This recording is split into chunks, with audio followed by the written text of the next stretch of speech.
Welcome to another episode of the Chrissie Mayr podcast. We are on iTunes, YouTube, Spotify, and SoundCloud. And if you happen to be listening to us right now on iTunes, why don't you just go on ahead and leave a 5-star review? Why don't you?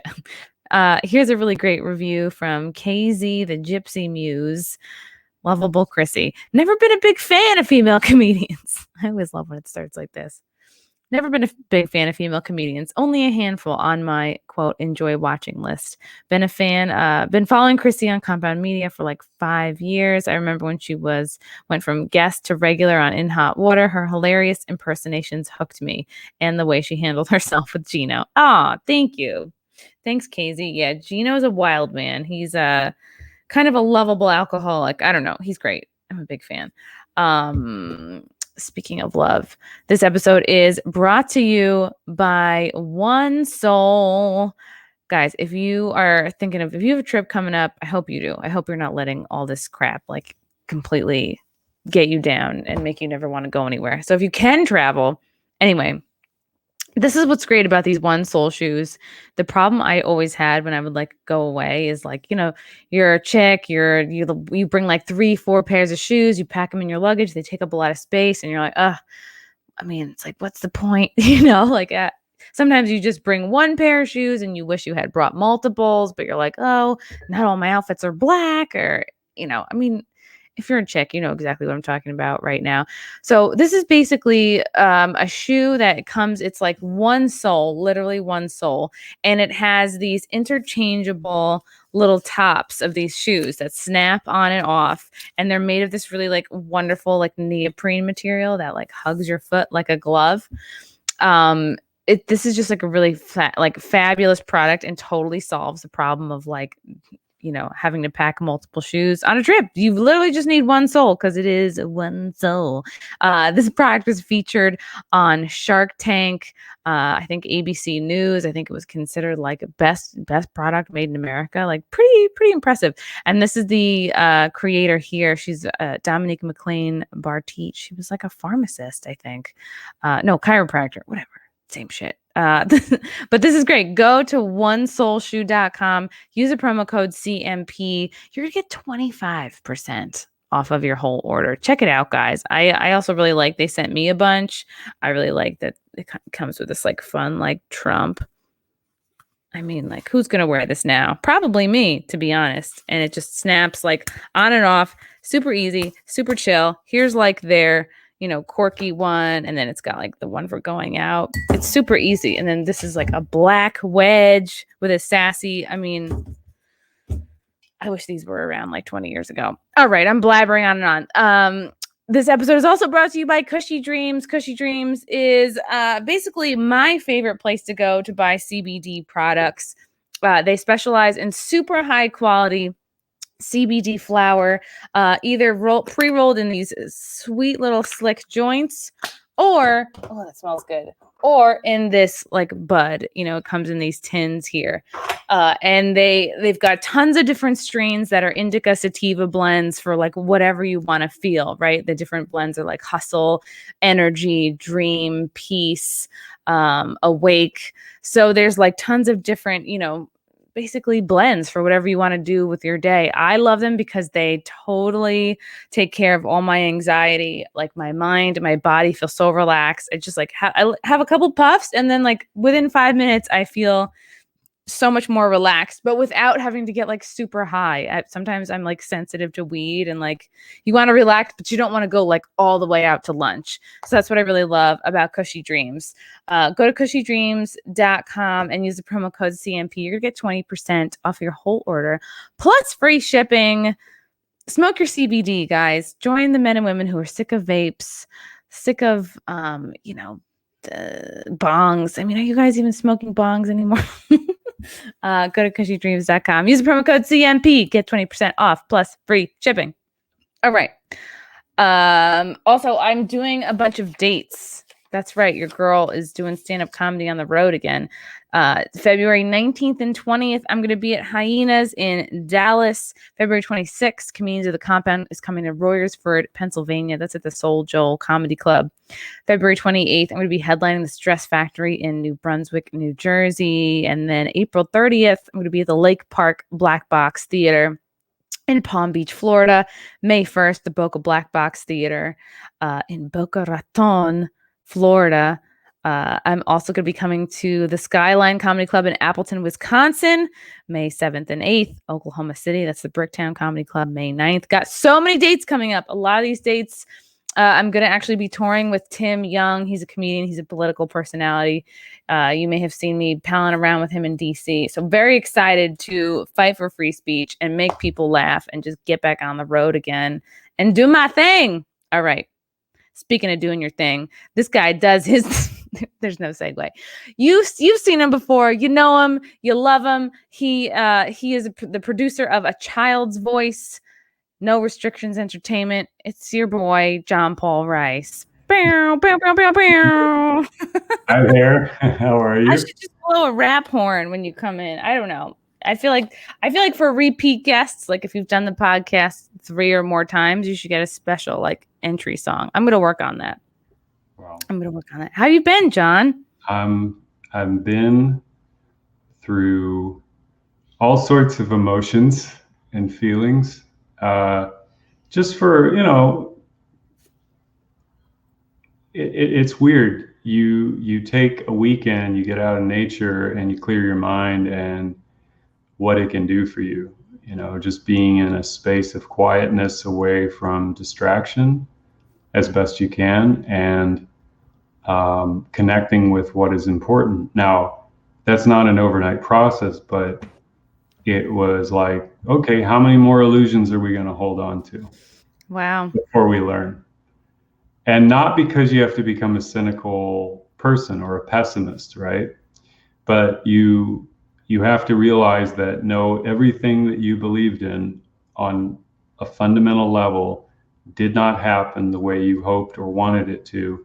And look at what we've done. We have been playing this game in our mind for so very long. And it's been played upon us as well.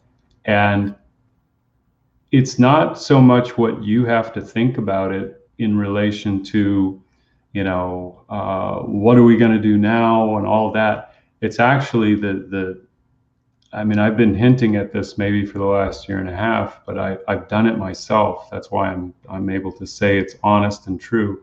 Where it's coming from is you've got to face those things within yourself that keep you pulled into their matrix. I mean, it's as simple as that, because it's all in you. It's all in you to change it, but you have to cut the cords, literally. You have to cut those ties to the beliefs of whatever they once were. It's not that it can never be, again, but what once was is no more.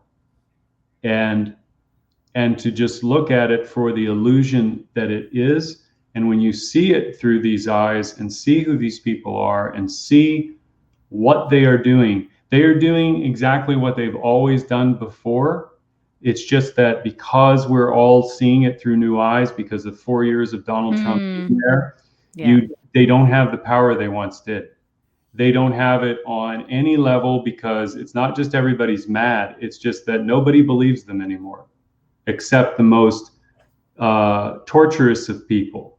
Like either they're completely obedient and Donald Trump was used as the perfect boogeyman against basically to scare all of the disaffected children by nature of the liberal class or the establishment class, establishment Republican, Democrat, all of the theater on television. And they could not process that Donald Trump was president because he was a reality TV show host who completely is there to destroy their illusion. Yeah. By the effect of him being there, he destroyed their illusion. And it was like not. It's like that like politics and government and DC is no longer this like, I mean, yes, Trump was elitist in the fact that he was like a celebrity and rich, but like Okay, yeah. it's like he made the presidency almost seem like accessible. He like kind of broke down the fourth wall and was like, here's all what's going on, guys. Yeah, and the difference was that we've only had this before in insurgents like, say, Ross Perot, Ralph Nader. I'm just talking about in the general sphere of the alternative Ron choices. Paul, yeah. Ron Paul, Bernie Sanders. And what they've been doing through this rigged system is they've been crushing all of those people through rigged methods. This is not, Donald Trump in 2020 and all the rigging of the election, which at this point, if anybody is saying there was no evidence in the courts, guys, in a rigged system, the courts are owned. That's why there's no prosecution of crimes against children in Los Angeles in the entertainment industry, because the DA's office is owned. The guy who's running the DA for Los Angeles County was favored by the Hollywood elite. They funded his campaign. Yeah. And what did he do? He made sure that they were going to get rid of the division. That was the only division that was created for investigations into human trafficking and child abuse and pedophilia. So he got rid of that because she did her job at being ineffective. So it created the political momentum to create somebody else that's even worse, that everybody in Los Angeles in that corrupt world wanted to protect them. So get out of your heads like thinking that it's still like fantasy in a way, that we can't understand that all of this has been a fiction.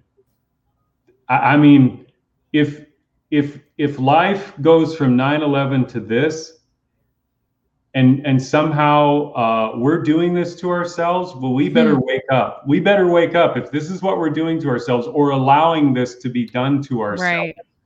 We are allowing this crap to be done to ourselves. If we're sort of passively allowing it by not taking a stand, like not speaking out, like sort of giving our consent by way of, I don't know, laziness or delusion. It's like we're participating in Stockholm syndrome, but at like a sort of like a PTSD level awareness, where we can see it and we can see what's happening, and we're completely rendered powerless, and yet at the same time we don't see our own power. So when people say, well, there's been nothing proven as far as election mishaps go, well, there's nothing been proven, it's because the evidence hasn't been allowed to be shown because of the reasons you've just said. The court systems are corrupt to the core, especially in the major cities. This has been told to people over and over and over again. And it's like, guys, you had former CIA running as candidates in our Congress and Senate for the last 4 years. You've had CIA agents running as members of Congress. This is not a conspiracy. There was reporting on this done, that they were and they were selling it to everybody like, yes, this is actually what's going to happen, and because all those who believe in our institutions will vote for them. Wow. And so it's a horrible, like, sobering truth that there is no justice in this system. Now, here's what I'm going to tell you. I don't think anything is settled, and has nothing to do with so let me put it this way. You and I and everybody else who's listening has been on the Donald Trump presidency reality TV show for 4 years, right? Yeah. Okay. Hate the guy, love the guy, it doesn't matter. We've all been in that reality TV show. It has been projected onto us for 4 friggin' years, every day. And here's the thing. He won in a landslide against Clinton in 2016 with the real true vote. I can guarantee you that, and I can show you that, and I can prove that to you in like just 3 key facts that mathematically, you have to do some mental gymnastics to make up for the fact that she somehow won the popular vote. What most people forget, like 2020, he was ahead of her on election night when he won, when it was called for him. He was ahead by a couple of million of votes nationally, or like 1.5 million when it was called for him.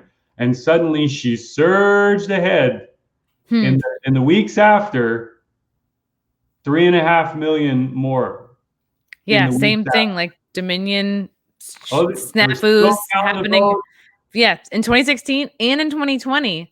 And they didn't talk about this either in the Jill Stein. This is a point to make, though, not about the whole replay of that, but what came out of it. So Jill Stein raised this money, supposedly, legitimately, and I think there were a lot of people who did give to the campaign, to overturn the election, to go in and start auditing these ballots, thinking that there was election interference for Trump. And what happened was, according to the people that I know on the inside, but that it was never published, is that when they were going through the cities like Milwaukee and whatnot, they were seeing ratios to Clinton that did not exist, and ballots that were stuffed, and ballots like they found more ballots than there were voters who were registered. And so they shut it all down. Like they did it through the courts by dismissing it, but the real evidence was the fact that they couldn't call it off, because then it would completely legitimize Trump actually won, and that there were shenanigans. But, immediately people would want to open an investigation, and it would get it all out in the air. So they had to come up with the Russia thing. Wow. So they wanted to prove that Trump had shenanigans in 2016, but what they uncovered was that there was Clinton shenanigans in 2016? Well, that it wasn't, yes, it wasn't. This was just what it was actually done for was to delegitimize the election. They had no interest, because I met these people afterwards, and I knew them before, just during Sanders. And when coming full circle 2020, these election integrity people completely showed their partisan color, and I don't even think it's partisan, establishment election integrity people who had been out in the field for years collecting evidence from people who may or may not know that they're detecting fraud, but these people will curate that information and make sure that it is presented in such a way that it can be, all the activists will come out, they'll all get around and support it and show how it was stolen. They'll go through the court system, nothing will happen. Everybody will sign up on a mailing list, donate money to, fund. And then every 4 years, they'll just fold you into the establishment again. This is what these people have done. And then they always talk about election reform, and we need this and this and this and this. And we never talk about replacing these machines and going hand-counted paper ballots done on 24/7, camera, completely open and transparent. Everything is accounted for on video. You need an ID to vote. All of this stuff, and they do it in other countries, even at a more simple pace, and they have more honest elections than we do. So anyway, coming full circle with this whole thing, it's like we step outside of our virtual reality, our false illusion. And what can we learn from it? It's like all of our emotions are tied into things that we once believed in that are no longer true. Yet what is true? What is real? You are real. I am real. We have this space.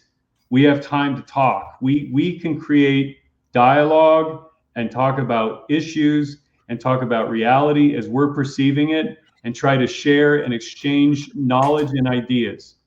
And this is how community begins. It starts within you guys. It's not this waiting for community to happen. It's not waiting for community to finally fall apart before it has to be resurrected. But let me tell you, if it falls apart before, it may not get resurrected. If it falls apart, people who don't have community are going to do what they feel is best for them in adverse times, for which they don't know what's going on in your mind, in your head. So if there's a crisis or something that happens, You have to be able to connect with each other in ways that you haven't before, because you need to know who is on your side and who is not. You need to know what's going on in your environment around you and the kind of people that you want to live with and be around, and have friendships that have honest and authentic conversation with each other about where you feel you need to grow as a person, as opposed to what you need to do next to enjoy life, like where you need to travel next, or where these are very challenging things for people who've never done this before, and it can be frightening because you have to take an honest assessment of yourself. You need to be loving and caring of that person in being honest with yourself. This is not about condemnation. It's not about putting shame and guilt on your shoulders even further than you already feel. But it's about having an honest conversation with yourself, because here's what the whole thing is. The reason why we're in this problem, one of the crux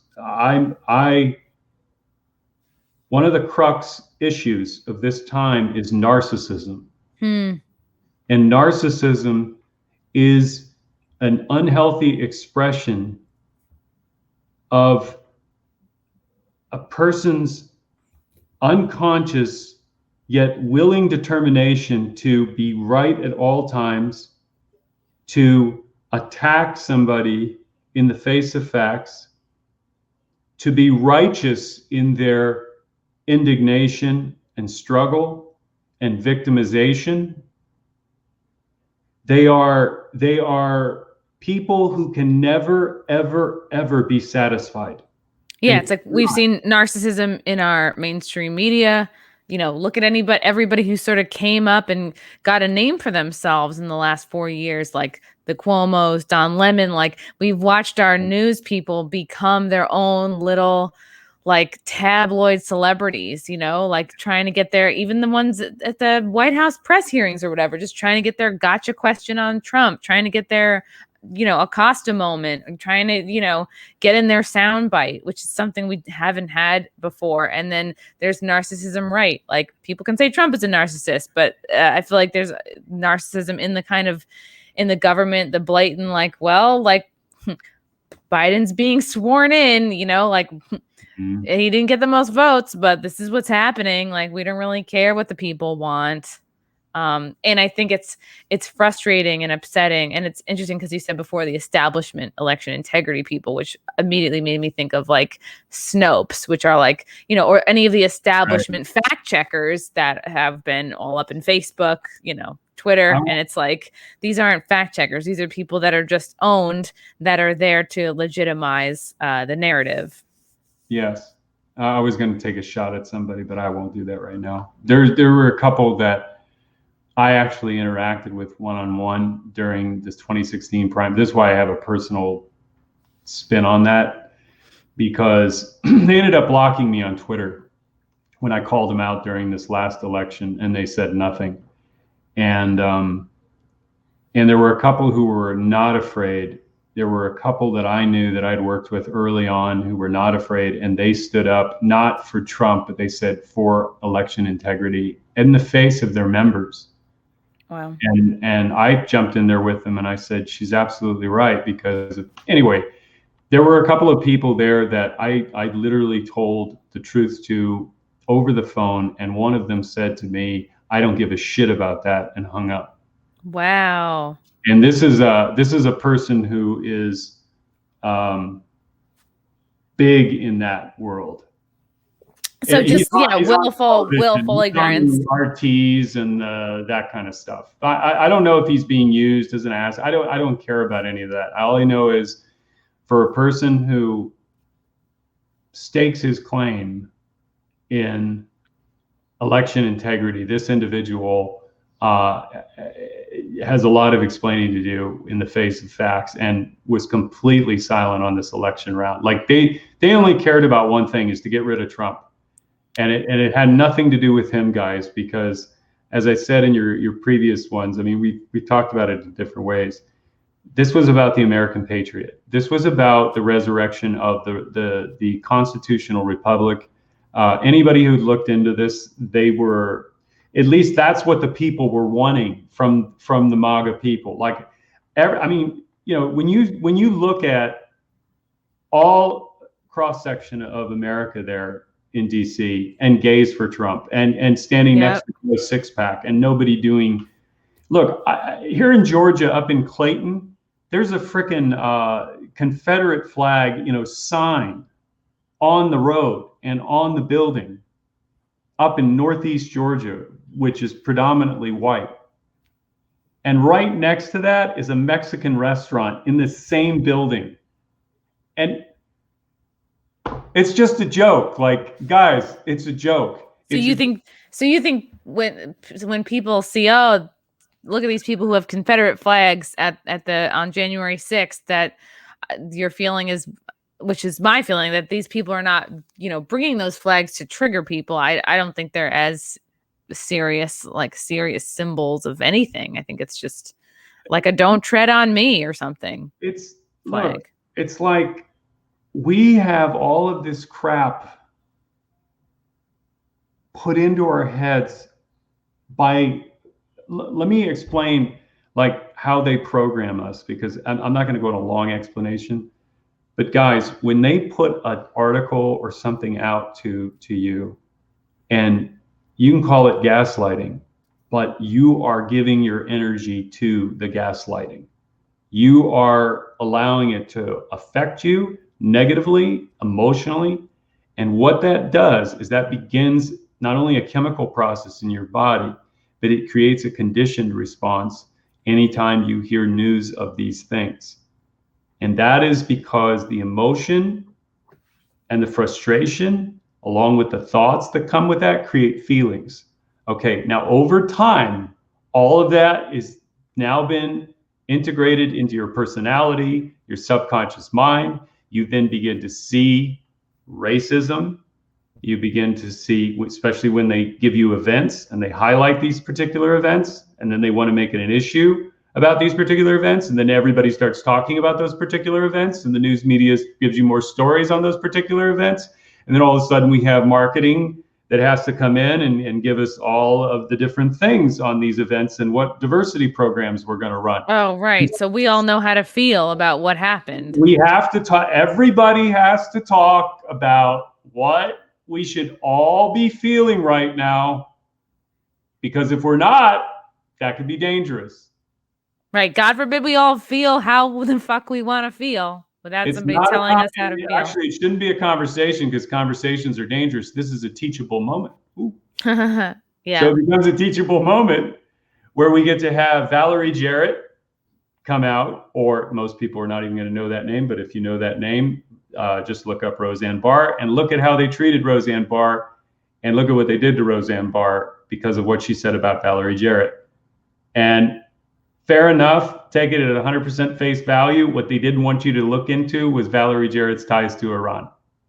Wow. And Obama's handler forever. Wow. Yeah. Interesting stuff. That is a conspiracy. It's all out there in FBI files. It's all out there. And that's what Roseanne Barr was kind of, she had already, anyway, I'm not here to defend her. She's a wonderful woman. I love her to death. Hope I get to meet her one day. But I'm getting off on a tangent. You just got to keep tweeting at her. I think what's good when we talk about finding our new communities, and right, because a lot of us are like, who can we trust? And I don't think you're saying like, well, you're not an alarmist, like there are folks out there who are saying, be prepared for a civil war. Like you don't, because nobody wants that to happen. No. Yes, of course, be prepared with your types of people that do, and they're not going to be the ones you want to be in a civil war. Yeah, like obviously be prepared for life, have things that you might need. That's always a good thing.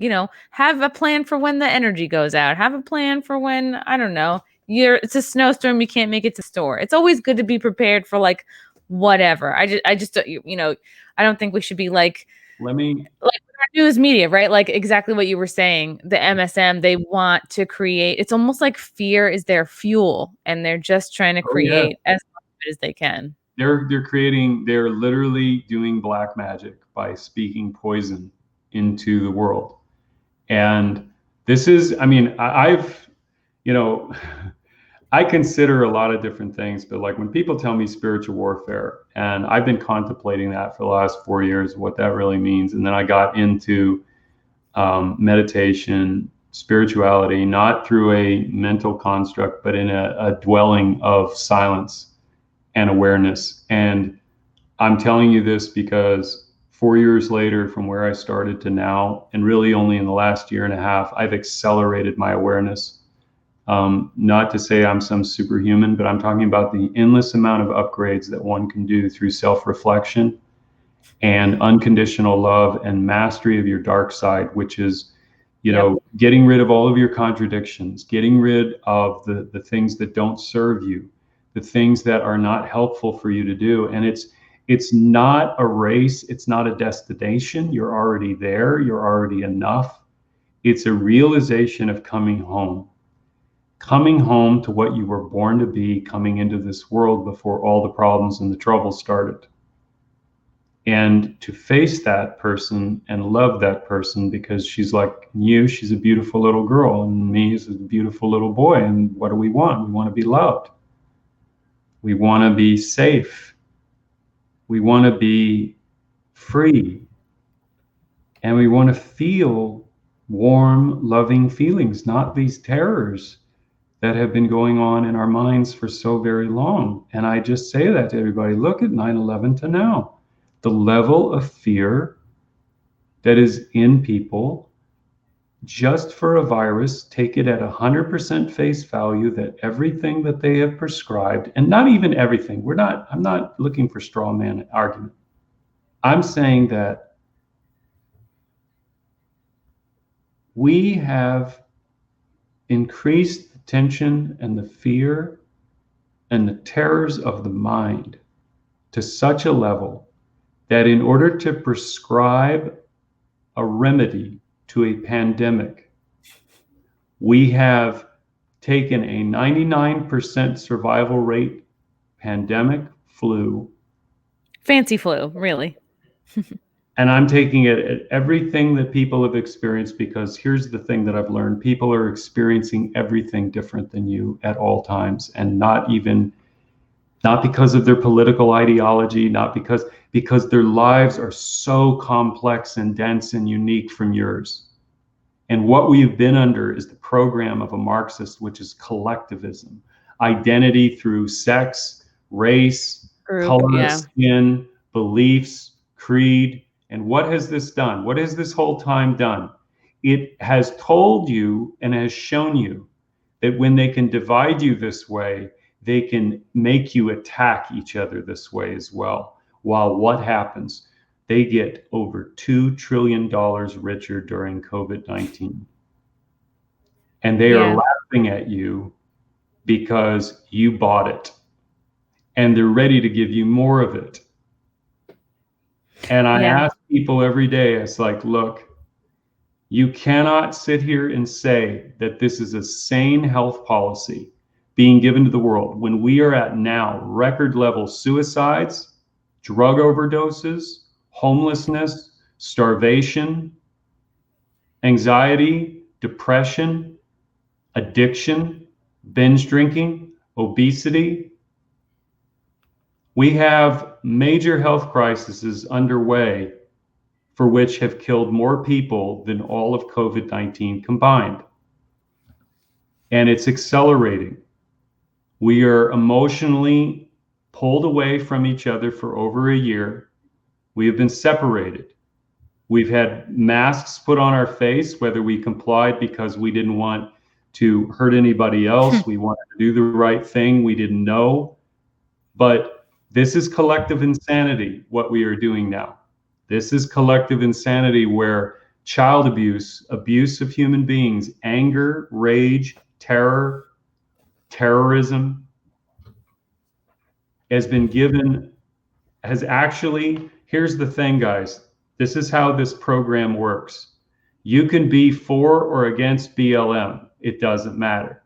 You can be for or against Antifa. It doesn't matter. What they're doing in spiritual warfare is they're putting that energy out into the world, and it's drawing that energy towards it. It is provoking violence in people who have predispositions to problems. So let me put it another way. In an economic depression for which there are already tensions, economic depression is a disruption that breaks illusions in people's lives. In the 2008 Wall Street crash, there were hedge fund managers who went home that day after losing everything, went home, shot their 2 children, their wife, and then killed themselves. They were millionaires, multimillionaires, and they lost everything. Now, it doesn't matter that the story is that he's rich, and it's a horror story that he killed his children and his wife. He should. Do you remember specifically who this was? It was just one of the executives. Yeah.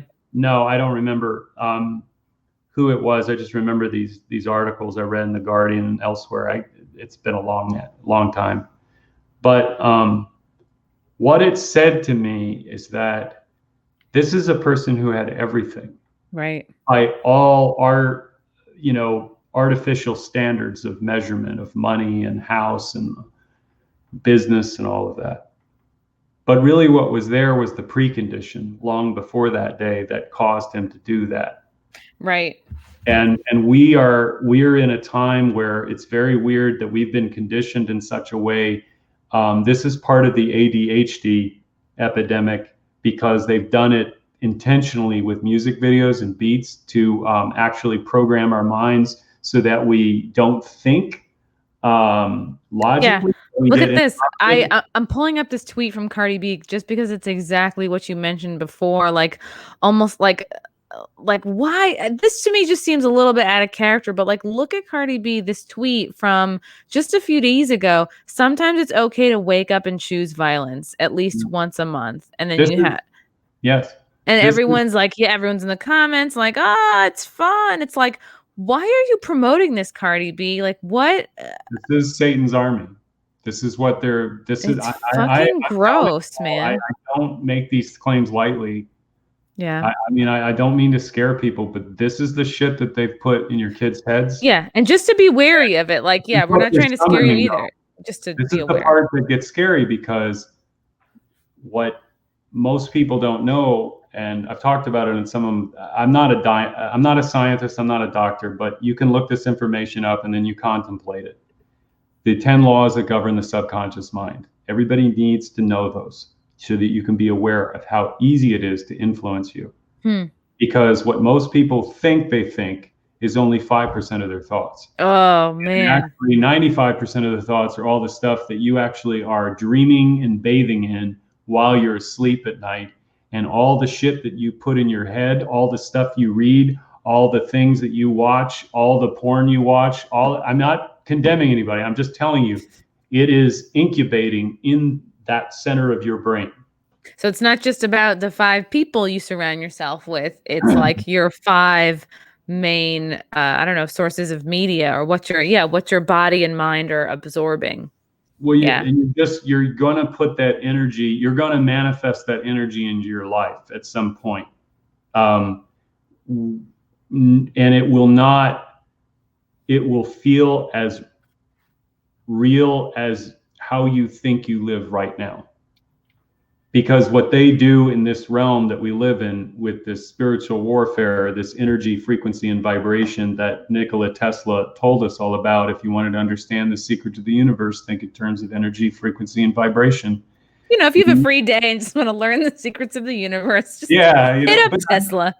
But you start putting it all together and you look at yourself at a cellular level and the 50 billion cells that are in you and 100 trillion atoms that are in each of your cells. And that's all energy that's vibrating.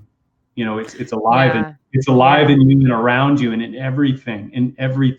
And like you were saying before, when you were away for the weekend, you're like, I can feel the trees. Like there was stillness and you were in a high vibrational spot and you're a high vibrational person. So it's like those moments are like such gifts when you're like, oh, wow, I can like. And I'm myself, even on a much smaller, like unglamorous level, I'm like feeling the energy more of like, I'm like checking in with my houseplants. I know that sounds like a little nuts and like pre-cat lady, but it's like, I am like more aware of their energy. And like, and then like just a few weeks ago, my boyfriend's son, we have a little turtle for him. And like, I thought he was dead a few weeks ago. Like literally, I know this is such a like aside, but we'll like turn it back around. I picked the little guy up. He's like a baby Herman tortoise, like just this big, and I've had him on like other shows.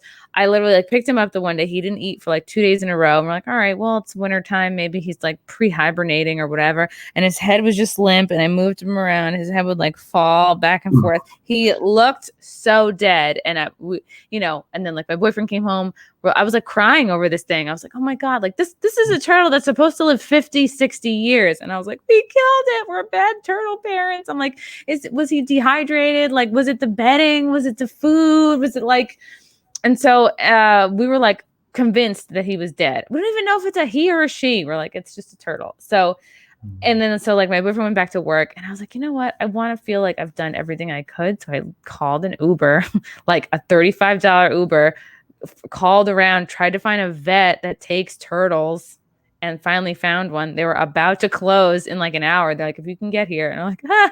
So I have what I thought was like a dead turtle, dying turtle in a box, zooming over to this vet.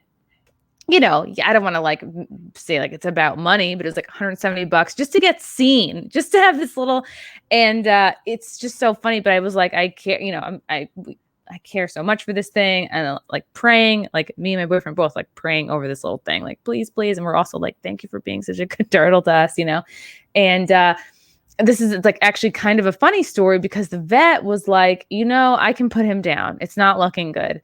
And I was like, oh, well, okay. Thinking it was free, right? Guess how much it is to euthanize a tiny turtle? It's $120. And I was like, oh, hell no. I'll let him die for free. Thanks. On my own. Like, I'll make a little bath for him. I don't know. I'm not going to flush him, but I was like, yeah, for 120, I can go ahead and bring him back and he can die with us. And thank God that she was going to charge that much for euthanizing, because we brought him back. Again, more praying, like warm baths, just like kind thoughts. And the fucking turtle came back to life. Like, I can't explain this other than like prayer is real. And like, we're looking it up, and we're like, maybe he was in a coma, but like he was dead, John. Like I was squeezing his little arms and legs, like he would usually react somehow. It was nothing. I swear that the thing was dead. And I was just like, I don't know. It was like this little miracle that he like came back to life, and now it's like nothing was ever wrong. He's like, hey, he's like, hey, girl, I got you to spend a lot of money. You remember that time that you were dead? Oh, yeah. He's that? Like, hey, you must really love me. I imagine this is how he talks. Like, you must really love me. You spent like almost $500 on me. Like, I'm good. I'll have another lettuce leaf, please. I'll have some dandelion. I don't know what the point of bringing that up was, but it's just like the power of not losing hope is real, and like the power of prayer is real. And I swear I was like, he's dead. And like, thank God she charged as much as she did, because I would have gone for it, which is scary. But it's always good to be like in touch with like the life around you. I know that sounds new agey and crazy, but no. It's you know what it is? If anybody were to really look at it clearly, and I'll give you an example as to why. The New Age and Christians as a religion are divided intentionally. The New Age. So if you look at everything on the dark side of the equation, the occult and the ritual, understand that there is an equal and opposite connecting light point on the opposite side. So they take the symbols that were part of the, let's say, the greater equation of the spectrum of dark and light, the forces of dark and light, and they have used those symbols for their devices. Now, that doesn't mean I tell people don't go into, running into symbols and trying to do spells and all this kind of crap, because that's actually what they want you to do. But it's more so that these, and I don't like using the term light worker because it's over and misused, but I'm talking about people who are dedicated to energy healing, like what you did, or a form of it, whether it be serendipitous. You're saying I healed it? I healed Iggy? Wow. I healed him. I'm like Christ-like. Yeah. But I'm telling you, I've had my friends and I have had people pray over us with laying hands on us, We're talking about like pain, like severe pain, or something very going on with their child. And I'm not an expert in any of this, but what I'm telling you is that there's technologies right now, machines out there that actually they work within the quantum field, which means that you could be on the other side of the earth and they have a piece of your DNA and they can actually heal you through that machine, you being thousands of miles away. And they've done this. I know this sounds like Star Trek, but that's actually is this something that the aliens have brought us, or just something that we've developed over time? We've developed its Tesla technology, Okay. It's energy, frequency, and vibration. It's Sophigo frequencies. It's all there in the Bible, but it's hidden. But it's the mathematical principles of the frequencies of which the universe and all that is in creation. When you take into account energy, frequency, and vibration, it comes in all dimensions. So anytime you think about something like, I'll just tell you, like when, not because I'm some expert, but I understand psychology, at least through my own discovery and in relation to the world.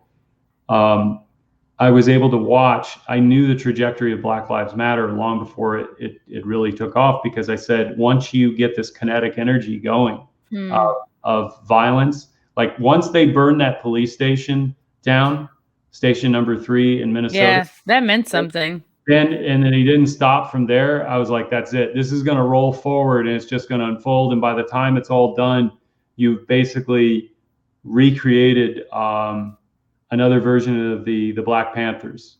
You've got a cult. You've got a cult, and here's what they're going to do.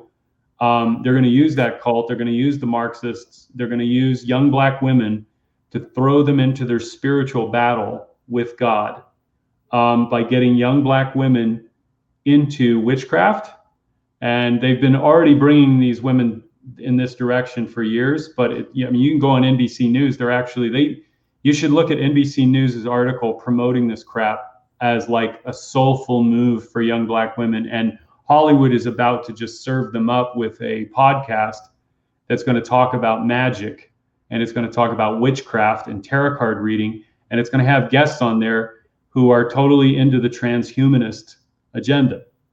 But most people don't know that, because they see it on that side of the equation. They see these people as heroes to them for taking on trans rights. And see, here's the thing. It's like nobody's anti-trans. I mean, there are bigots and idiots out there, but nobody is like, as a collective, is like against. That's their lived experience. There are reasons why I have my opinions. I see a lot of similarities in child abuse and high rates of suicide and depression, for which you are told not to look at any of that, even pre and post-op.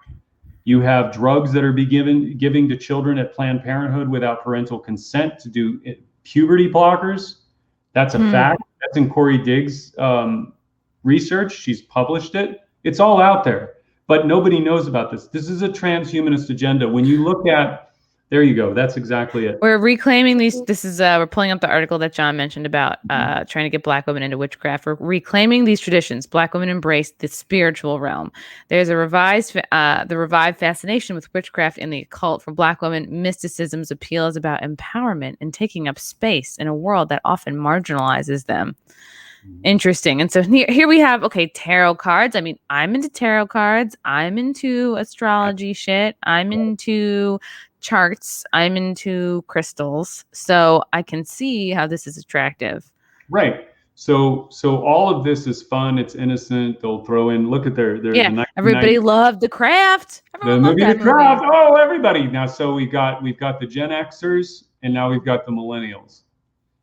And look, I'm not trying to say this is all indicative. This is part of, I've been watching this thing unfold. Once you see, and this is the hardest part when you're on the other, and I'm not saying you're on the other side, but when you don't know who you're dealing with, you see this as innocent. Yeah, it does look innocent. But when you see who the players are in Me Too and what agendas they serve, let me put it very clearly for the people who don't understand it. The lady who is doing, who did Me Too movement, in the face of Tara Reade, Joe Biden's sexual accuser, she voted for Joe Biden and endorsed him and was celebrating his election.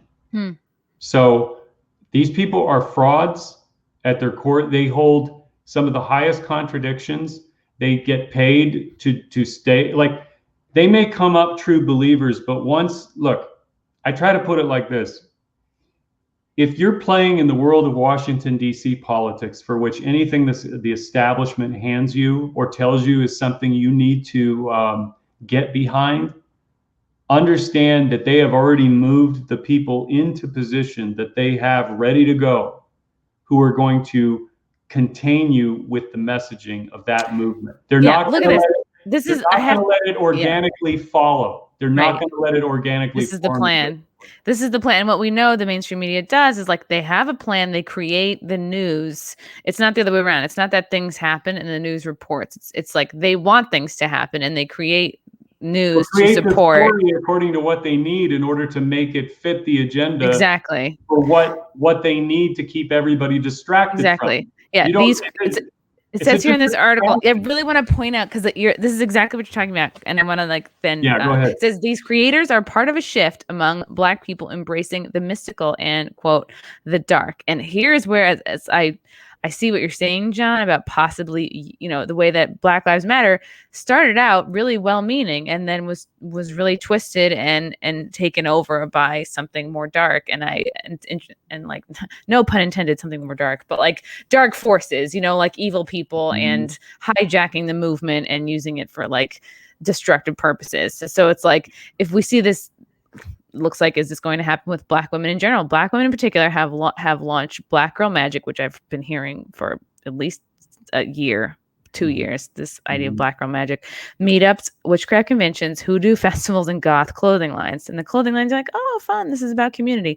In addition to witchcraft and tarot, they've written books about witchcraft, astrology, Black Gothic, trying these traditions to their cultural and artistic heritage. And it's like, oh, well, you're getting back in with your culture.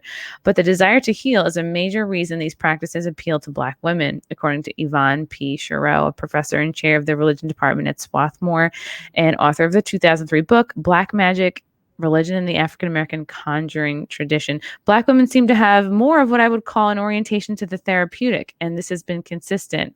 It's not about women's power and witchcraft. And these are all wonderful things that white feminists were about.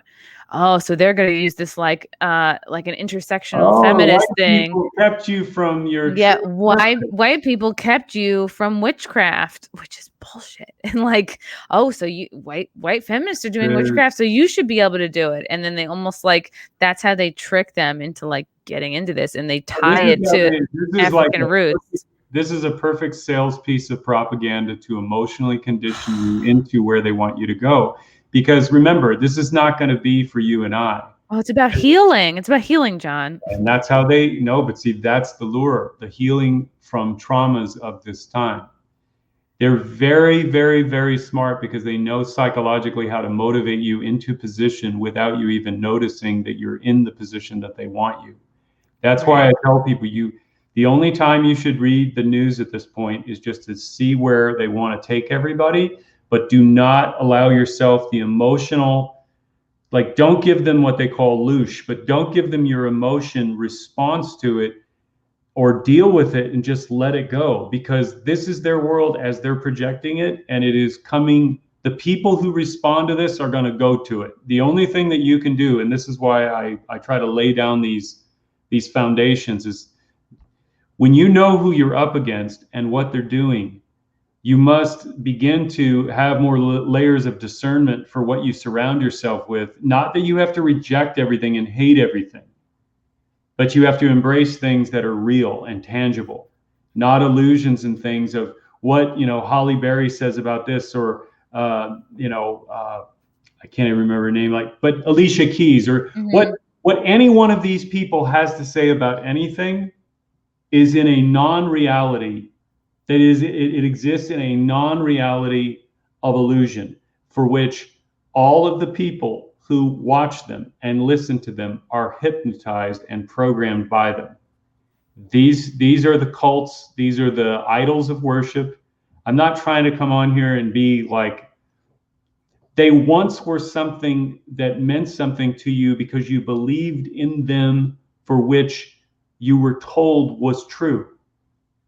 And this is what they have become. It may have always been this way, but this is what they have become in this time. They have not answered the call to bring unity to people. They have answered the call to have you stand up in righteousness and shout down this group of people. You are essentially becoming the foot soldiers to do the dirty work for the people that have committed the crimes, and now have said all of your fellow human beings who do not agree with you are an existential threat to you and must be dealt with in these various ways. And one of those ways is censorship, for which some of them, the ones on that side of the, and I don't even want to say it's a side, those who are unaware are cheering that on. Yeah. And they don't realize that what they're doing is they're building a prison for themselves. Because once they're done with the others, then they have you completely, you're the only one left that hasn't yet. But the moment, let me say this, guys, the moment that you start to become aware of the game being played, it'll be too late. And they will have gotten you because nobody else is there to agree with you anymore. Right, because we, the people, individually. Yeah, there's more of us than there are of them, which scares them. They're never going to say that, but they're like, let's just divide everybody up. Let's get everybody at each other's throats so that there's a smaller group of them truly left. And like, that's the thing is like, yeah, none of this is promoting unity. It's like I'm just speaking in such broad terms, but like mainstream media like tells Black people that not only are they less than and not as good as white people or whatever bullshit they're pushing, and that like, oh, well, white people don't want you to get ahead. Like all of that is such bullshit. So it's like not only that is that there's this like inequality, but now it's your turn. Now it's your turn to put the white man down, put like white women in their place, white men in their place. It's time for revenge, and like none of this is real. Everyone, like you said, child of God. We're all equal. We're all like ridiculously miraculous beings just by us being here. You know, us talking, you guys listening right now, like we're not here by accident. So it's like if you go to your core, you know this to be true. And the more you listen to mainstream media or whatever, all these like shitheads, they're good. You know, you feel yourself getting angry. Why? It's like you felt better before you turned on the TV. Remember that.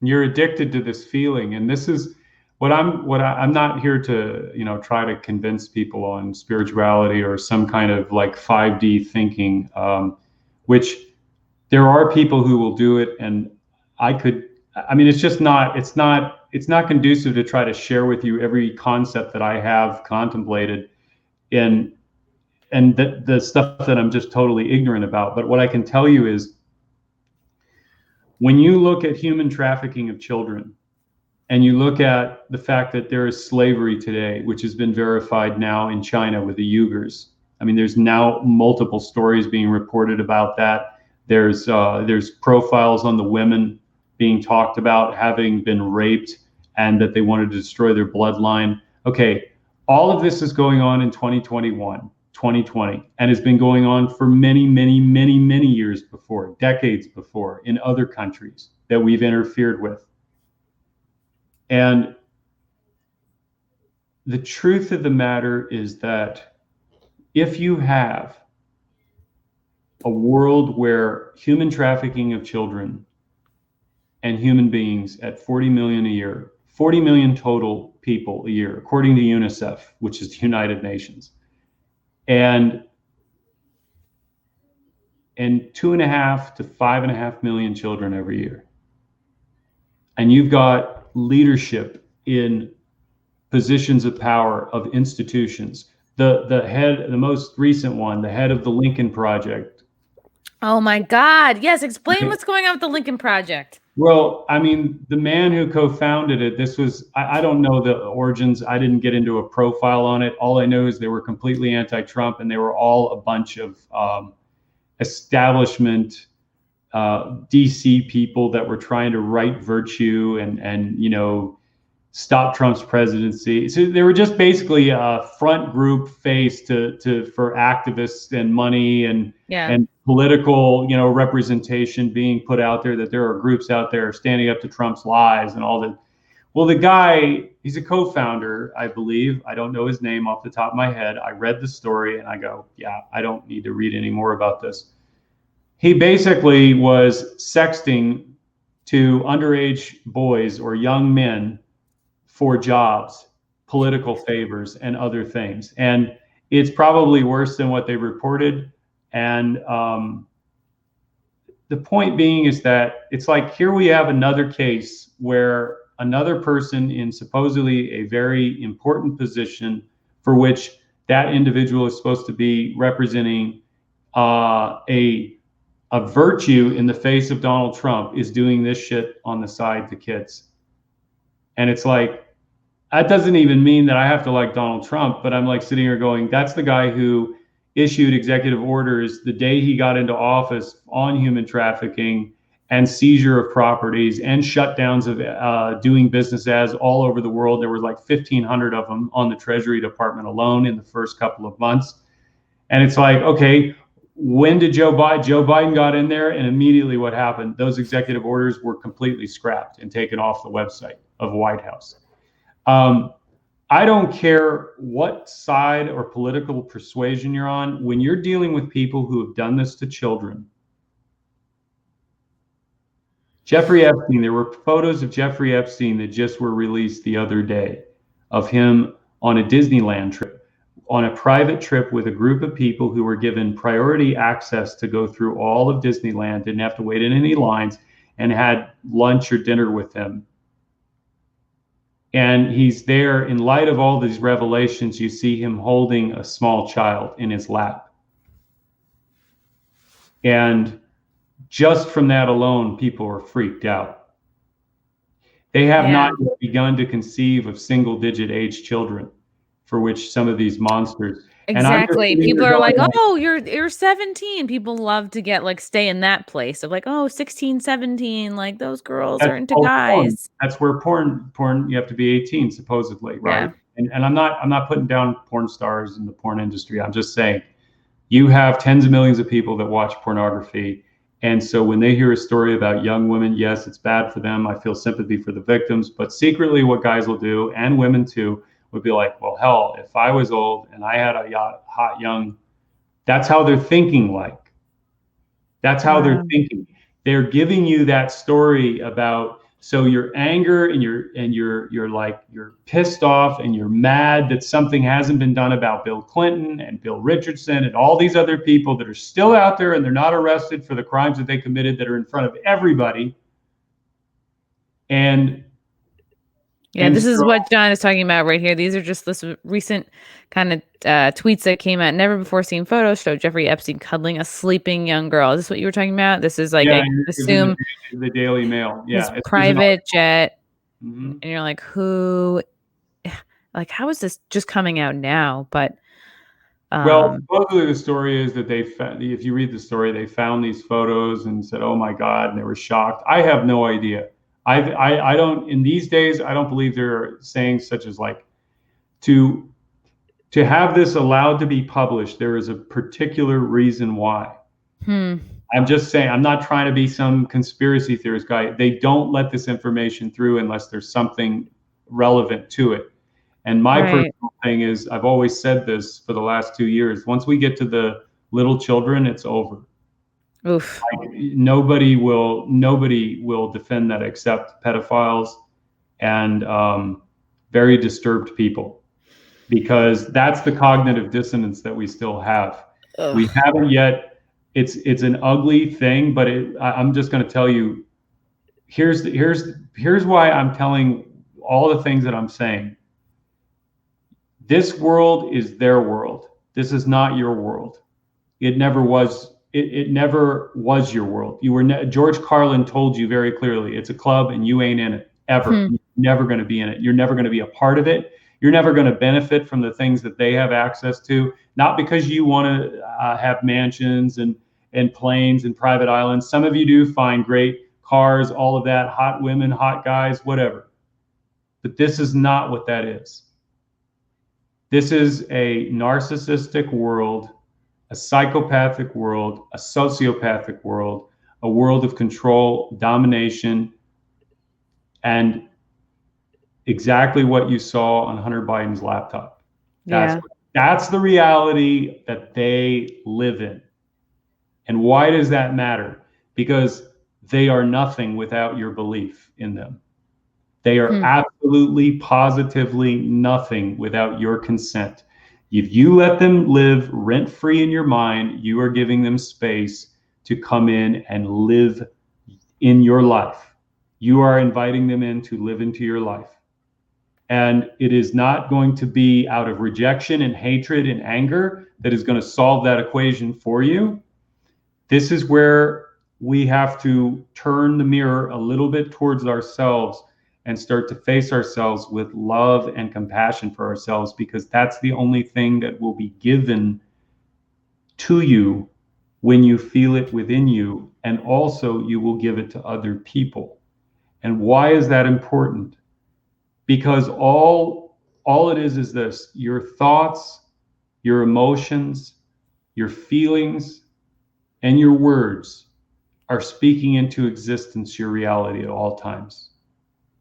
And if they're involved in that storyline, in that narrative, they're going to pull you away from the things that are important that you actually need to be doing.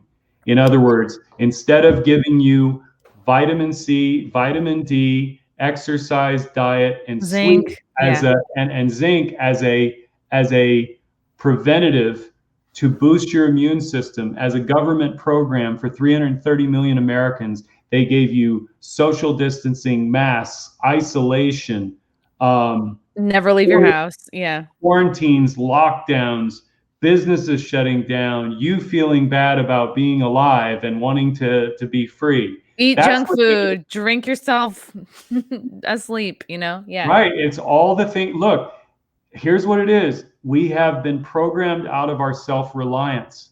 We've been programmed out of our knowledge. We have been uneducated. We have been indoctrinated. And we need to unplug from the matrix. So what you're saying, John, is like we create our own reality. So maybe the powers that be trickle out these new Epstein with the kid photos so that people become outraged, right? Like maybe they retweet, they share, they obsess, they get in the mindset of this is horrible. But maybe it's like by the obsessing, by the being upset over it, by being outraged, right? It's like are they trying to get you like, it's taking over your mind? Yes, and with all of that negative thought that is running in you with a negative emotion, you are creating a weakening of your body. You are more so. Just look up cortisol. That's the stress hormone, right? Right, and you can drive it through the roof in your body, and you will start to kill yourself.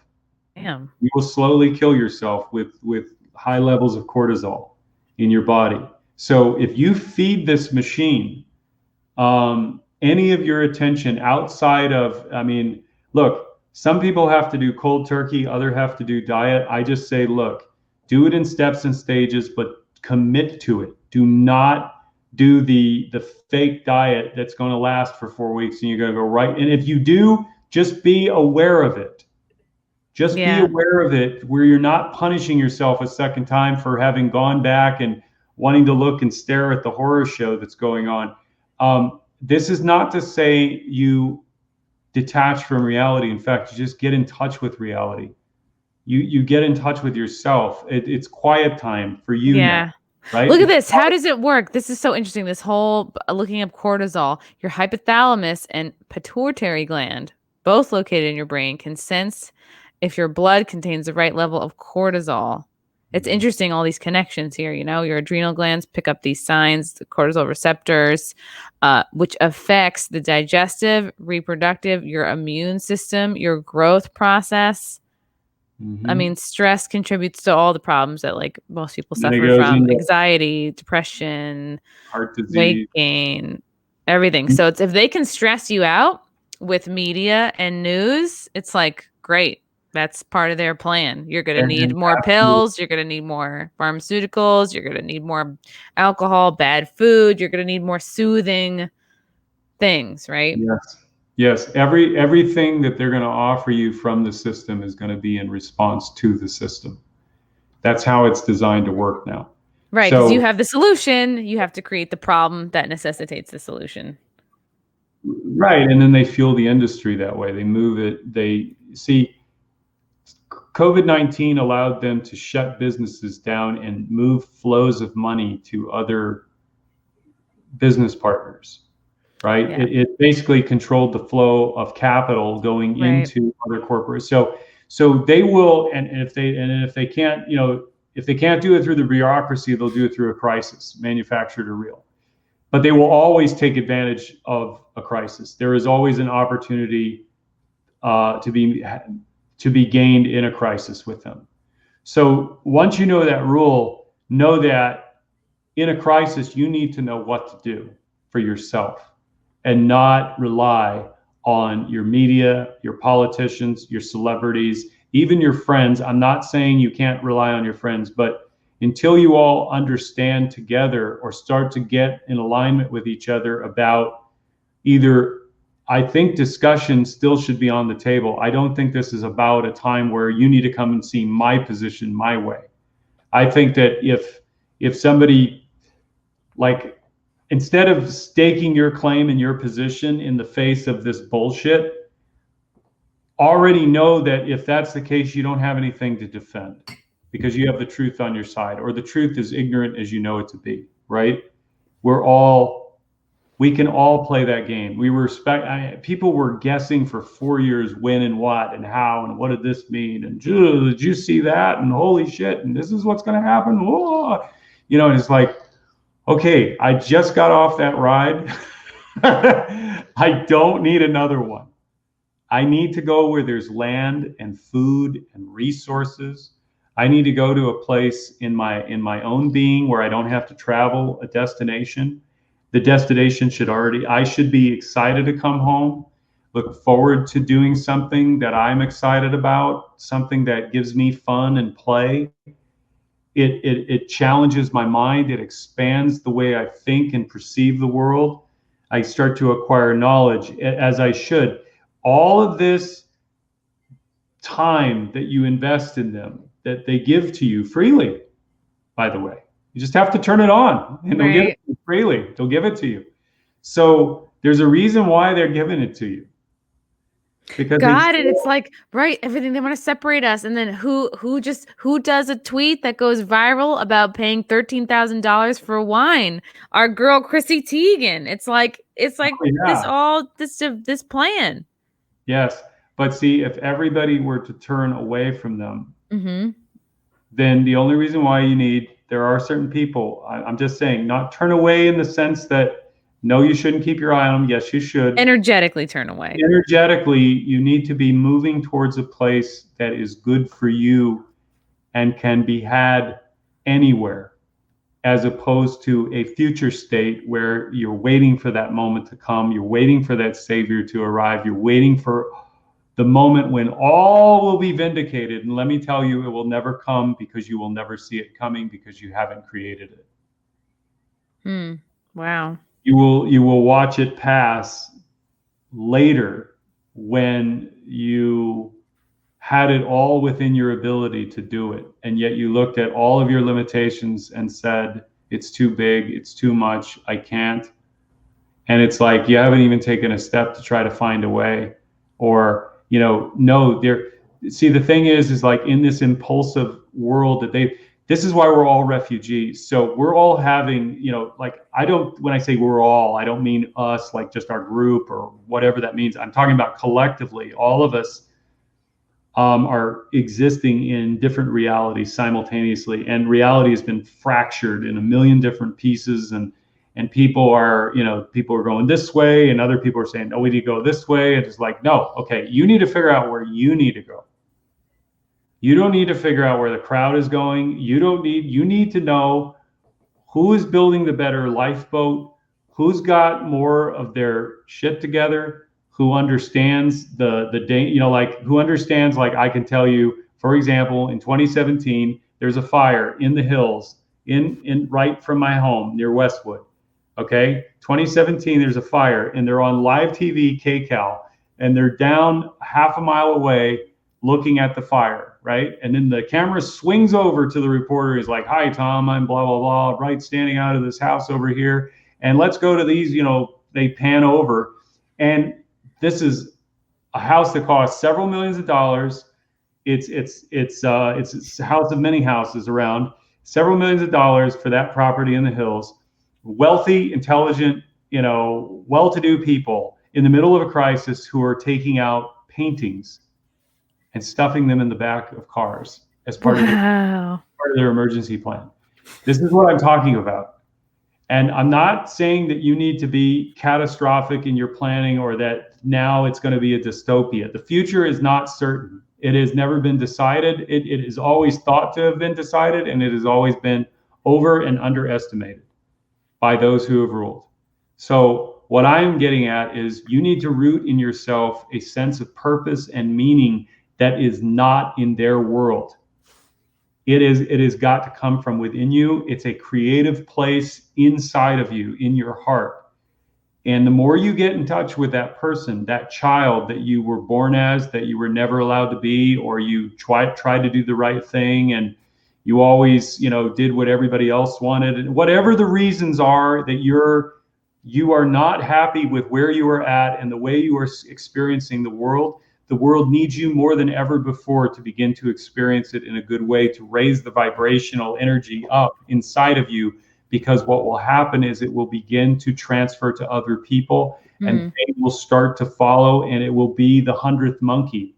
It will be our creature of imitation beginning in other people to go, no, this is how we build community within you. You don't have to go anywhere. You don't have to go and come up with a product or a business or a plan or anything. None of that has to be. You just have to get in touch with this person here in the heart, in the mind, in the soul, and keep each day chipping away at the things that you don't like about yourself, but in a way that is caring and responsible rather than denial. And yeah, like the Jordan Peterson quote, like treat yourself like you are someone you're responsible for caring for, or something along those lines. So like John, how you would also like to be treated. Yeah. So if we're using, so let's let's make this practical. So everything we're talking about, let's use me as the example, right? Yeah. So for me, what's like, okay, it's like basically we're talking about holding on to your core values so that you're kind of like unshakable by who's in charge, the events of the day, right? The drama of news in the world or whatever. So it's like, what's important to me is like freedom of speech, making people laugh. Right. My own like self-development, whether that's like meditation, like loving deeper, trying to just connect with others. It's like, okay, so these are all the things that are really valuable to me. It's like, maybe I'm like, looking for a house. Then you have like the things you're doing. Right. But like, it sounds like what you're saying is like really figure out what your core values are and your big goals, and just like maintain laser focused on that, and doing the things that make you feel good and being kind to yourself. That way you're not as easily shook by the drama, by, the news, by like whatever they're trying to program us with. Yes, I think you have to distract yourself with other things. I mean, at minimum, I'm just talking like in a practical sense. What I say is you can do all of those things, but if you don't change your mindset, in other words, if your feelings are negative, yet you are constantly doing positive affirmations, it's not going to work. You have to get to a place where you're feeling good, genuinely. Yeah. So that's the part that a lot of people get scared of, because they've never touched that part before. They've never touched the quietness and the stillness in their being, and maybe even allowing themselves to cry that pain out, to give them the space and to not judge themselves, so harshly, or tell themselves that they have to stop. But actually, it is just tell yourself, I know this sounds, I can't believe I'm saying this, but I mean this in the sense, if you have to say it out loud to yourself, you say, I give myself permission to feel this. And then whatever comes, comes, but know you have spoken that into existence and it is true. And from that day on, you begin to live in that direction, as clumsy as you may be, because what you do, see, if you look at it this way, in the bigger picture of everything that we just talked about, programming, subconscious mind, you can program your own damn mind. That's the whole point of this experiment of consciousness, is you can take it and you can do it in any which way that you want. To believe in their world, to participate in their world, is only going to leave you empty-handed every single time. So it's finding that inner purpose within you that really does get you up, gets you happy, gets you excited, gets you passionate, so that you're not looking at trying to reach the deadline all the time and just grind through it to get to the next deadline, but you're actually creating something that gives you fun in the discovery of you creating it, meaning you're The not journey. you're not going to knock it out of the park the first time or the second or the third. I've had 6 films over 12 years, and now I've got one in game day that I'm going to make that is going to eclipse all of them in the craft of it, because it's taken me 6 films of producing with a director that I trust and a team that we assemble. And people, we now know what we're looking for in personality and people, because we know who we are, and we don't have to guess at whether or not we can control this person or be able to offer them something. It's like, no, you just read the authenticity and the truth in people, because they're living it.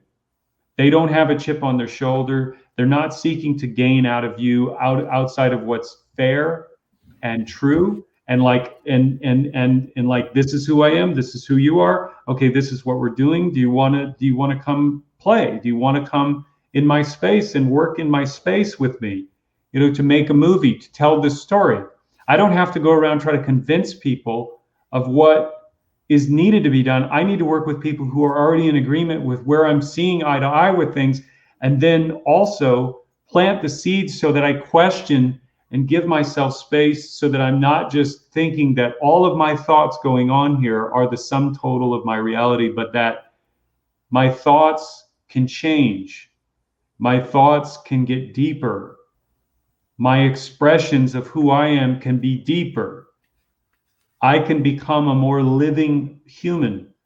I can love, I can feel, I can laugh, I can play, I can do all of these wonderful things that have been programmed out of me, and I have the rest of my life now to go out and play again, when I didn't know that I always could. But now I'm at that point where I'm ready. I'm tired of suffering. I'm tired of living this way anymore. I want to pivot and go to a new future. I'm going to plant my foot in the ground, and I've got to, it's just simply like this. Like for me personally, mine was very severe. I went in steps, but 4 or 5 years ago, before the election and everything, I remember saying to my girlfriend at the time, I am going to end this abuse in my family. This shit ends with me in my generation. And I didn't know how I was going to get there, but I spoke it into existence because I felt it in the core of my being, in spite of all of my stupidity and my shit that I was doing to myself. But 4 years, 5 years later, I'm here, and I'm like, I'm not some magical guy. I'm not some miracle person. All I'm saying to you is there is a power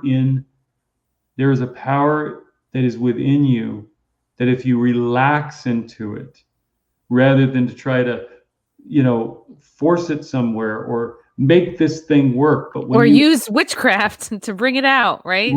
Right. And in what Rich, all of that stuff has power, but it's where it's guided up against. And I'm going to tell you something.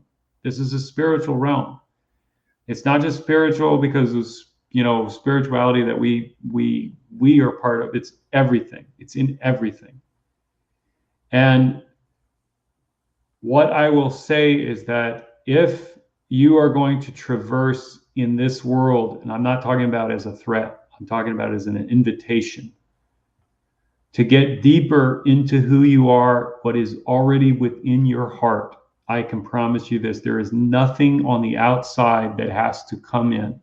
And let me say this also, there is nothing that comes into your heart but unconditional love, bliss, and joy that you will want to find your way back to when you capture that first breakthrough. And it's going to be, it's like working out a muscle that you've never used before. So give it time and be patient with it and gentle with it. But to allow yourself a place to go, I just want to say, do not underestimate the people that are out in this world who know what this is, who are using it for their advantage. This is the place where you don't need a guru, a leader, a follower, to be a follower of anyone. Because let me just say this, what I'm telling you, if it's ringing true to you, seek that and pursue it to its meaning for you.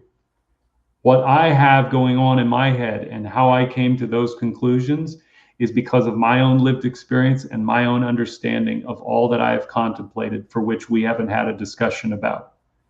So don't ever think that your understanding of things in the face of somebody else. This is the exercise we went through the media, how they programmed you.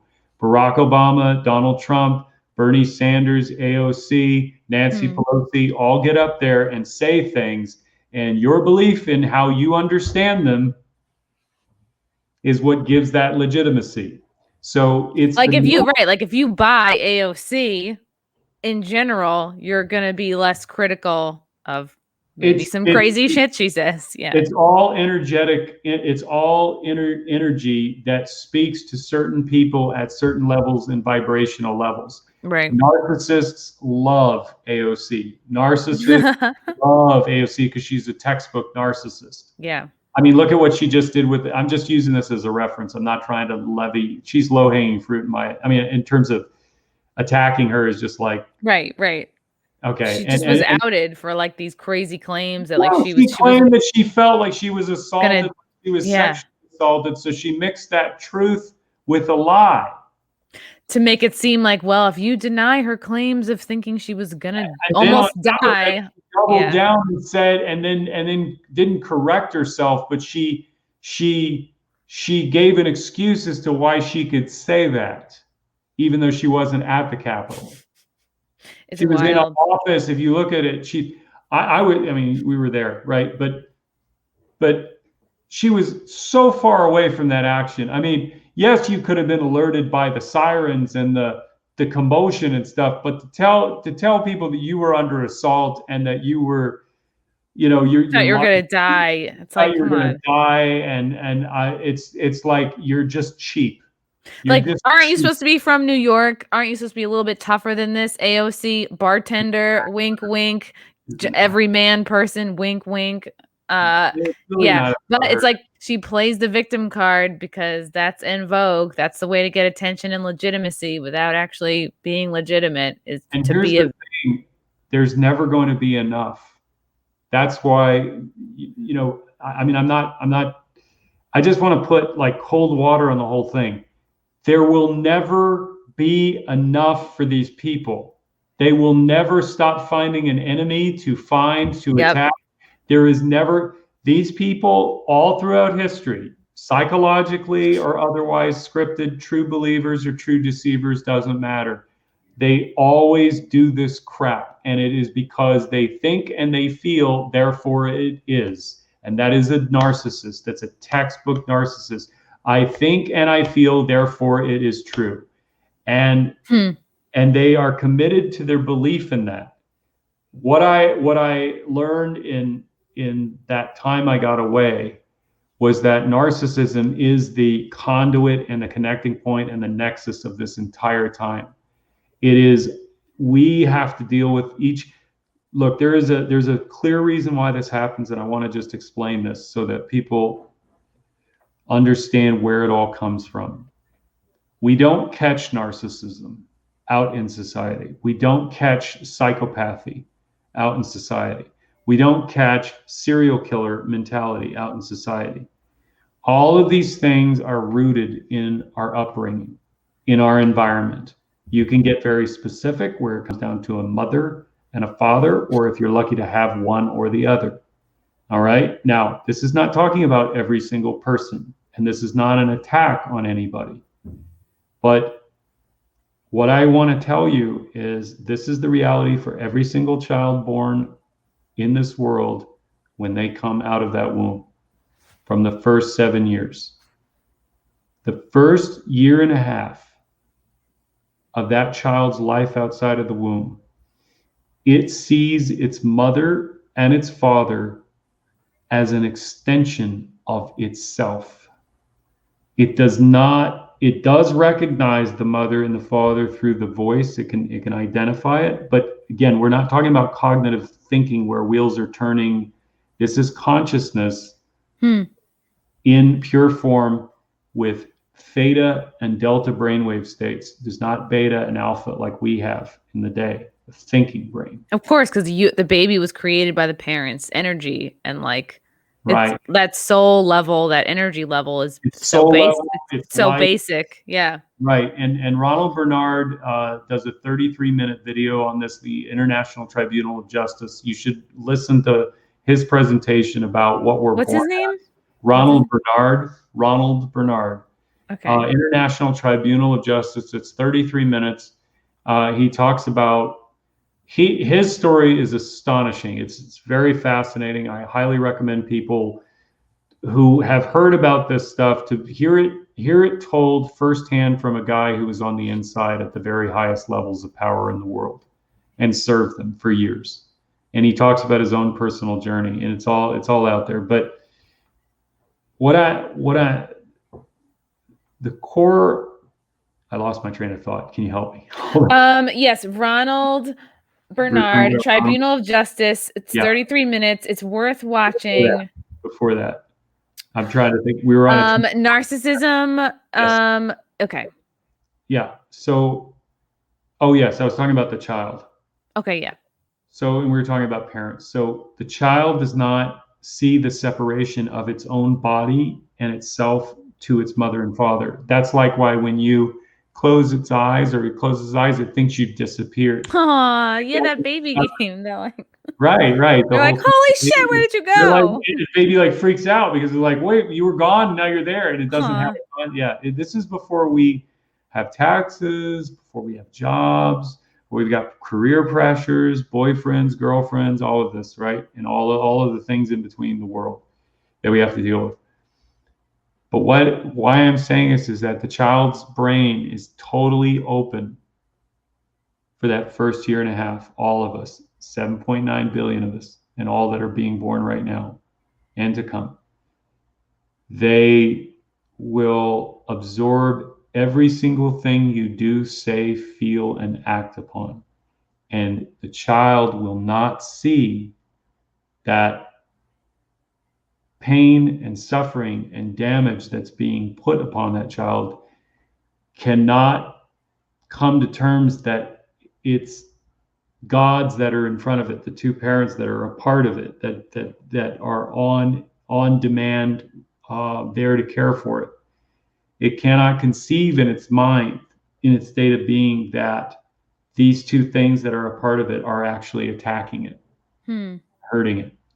And so what happens is that where all this trauma comes from is we integrate it, we push it away because we can't, because again, the child is not either of a mental capacity in relation to an adult or functionally in the brain capable of processing that trauma and resolving it. Because the odds are also that the parents that are committing that trauma on that child are not going to allow that child to express its true feelings. So it has to banish those feelings. Otherwise, it will kill itself. It will literally die. And what people, when they see people who are suicidal and depressed, don't understand is that much of that came at a time when the child had no choice. And this depression and this anger and this hatred and this self-hatred to want to end your life or another person's life comes from these places. So what you're saying is like your first year, year and a half, 2 years of life. This is a time where people think, oh, the baby doesn't talk yet. The baby doesn't know that we're cursing. The baby doesn't know that we're fighting because the baby's too young to say these. It's like people feel comfortable, right? Saying all the bad words, having fights, full on but you don't have to get careful until the baby can like hear and repeat. And so what you're saying is it's that children are like these emotional, spiritual sponges first couple years, and that like even though they're not talking, it's like they're taking in you on such a deep level, on a deeper level than we do. We are like filtered heavily from our indoctrination and our programming. This is through the education system. Our creativity is stripped out of us through school. It really is. It truly is. And there's studies that show that 98% of all children born at age 4 and 5 are measured at a creative genius level. And the education system programs it out of us over 25 years to the point where it's only 2% of the population rather than 98% of the population. And those doctors, that's not my conclusion, that's the conclusion of the doctors who did that study a million times over and found that from 5 years old to 10, it goes from 98 to 30% of the population. And at 10 to 15, it goes down to 13%. And from 15 to 20 years, it goes down to less than 8%. And by the time you're 30, it's less than 2% of the population is a genius. And those are the people that are running our industries. So it's really important that people understand that children are the most precious gift of our species on this planet because they truly are the future generation that's going to run and govern things. And if you want to look back on anything that your parents have effed up with you or other parents that you've known that have effed up their children, this is a collective unconsciousness. This is the child abuse system that I've been talking about before, that we have manifested in front of us with $150 billion a year industry in human trafficking and our global leaders benefiting from that pipeline and growing it. This is why we're in the time that we're in, because we have not yet. And I believe our best days can be ahead. I truly do, for a number of reasons. But we must begin to look down and stare down at all that came before us and why we are here in 2021 living in a world this way. And asking ourselves, is this truly the way it's all going to go down for humanity? Because I can tell you that our ideas and our imaginations are a hell of a lot better than the people in control. And these are networks that we don't have to, first of all, they didn't build them for you and I, and they're not going to change course to build them for you and I. The only thing that they're going to want to do is to build a better prison system for you and I, one that doesn't look so crude. Or if they have to get crude, they'll do so by force. My world is going to be something else. I don't want to live in a world of fear and terror and people who are selfish and greedy and narcissistic, and having those people empowered telling everybody else what to do while they have imagined fears and paranoia in their head and going around and killing innocent people who disagree with them because they're terrorized and petrified and get on social media and lie about their own sexual trauma to make themselves look better. Those are the people that are running the whole damn thing, by the way. And we have allowed them in because we were not conscious enough to sit back and say, oh my God, Donald Trump is our president. What the hell just happened? And everybody quickly ran to the news to figure out what's going on and what I should think and what I should feel now. And that's how they programmed everybody. They sucked everybody in those early days and weaponized. Yep, Orange Man bad for 4 years. And here's the thing, guys, though, it can happen again, and it will happen again, and they'll keep repeating that program on you until there's nothing left. That's what this is. This is a system of death. COVID-19 serves a system of death. The endless wars serve a system of death. The bankruptcies and the Wall Street collapses serve a system of death. Why? Because the rich keep getting richer in every single instance of those crises. And we pay a price, And what do? They have you coming back to the table going, okay, we've heard your concerns now because you're obviously really, really pissed off about how we managed everything. So now we're going to give you socialism and communism because that seems to be what you're demanding here. Ugh. You actually want us to give you freedom, but we can't allow that to happen because then you might actually leave us. And where would that put our system? It would put it second to yours, and we can't have that. These are choices. I didn't look. My reality was shattered with Bernie Sanders, and then again with Donald Trump in 2016, and then again with Donald Trump in 2020. Okay, and I'm over on the, I always thought I was a liberal and a Democrat, and then I learned that I wasn't, but I really learned that I wasn't a conservative either. I don't have an ideology. I don't have an identity. I don't have a card to play. If people want to get into like, what about this and what about that? And I'd say, well, here's what I think is the truth. And that's what I think you should deal with, as opposed to staking your position in an ideological expression of coming at the same problem with a non-solution. That's basically what they have given you as your political positions, for which a lot of them have merit. Don't get me wrong. A lot of them have it feel good stuff. Like, yeah, hell yeah. But like, this crap that's on the left is not liberal. It is the representation of the current time that we're living in, but it's not liberal. It's anti-human. Yeah. It's anti-human at its core. What they do to children, they do to each and every single one of us. When they torture and abuse children, they torture and abuse us. There is the cognitive dissonance that this issue has created is because the fact that it will make you face traumas that you do not wish to confront. But I'm telling you this, if you have survived them, you will not die this time. When you deny the trauma is when they have total control over you, because they can show you things and then they can tell you what you just saw, you didn't really see.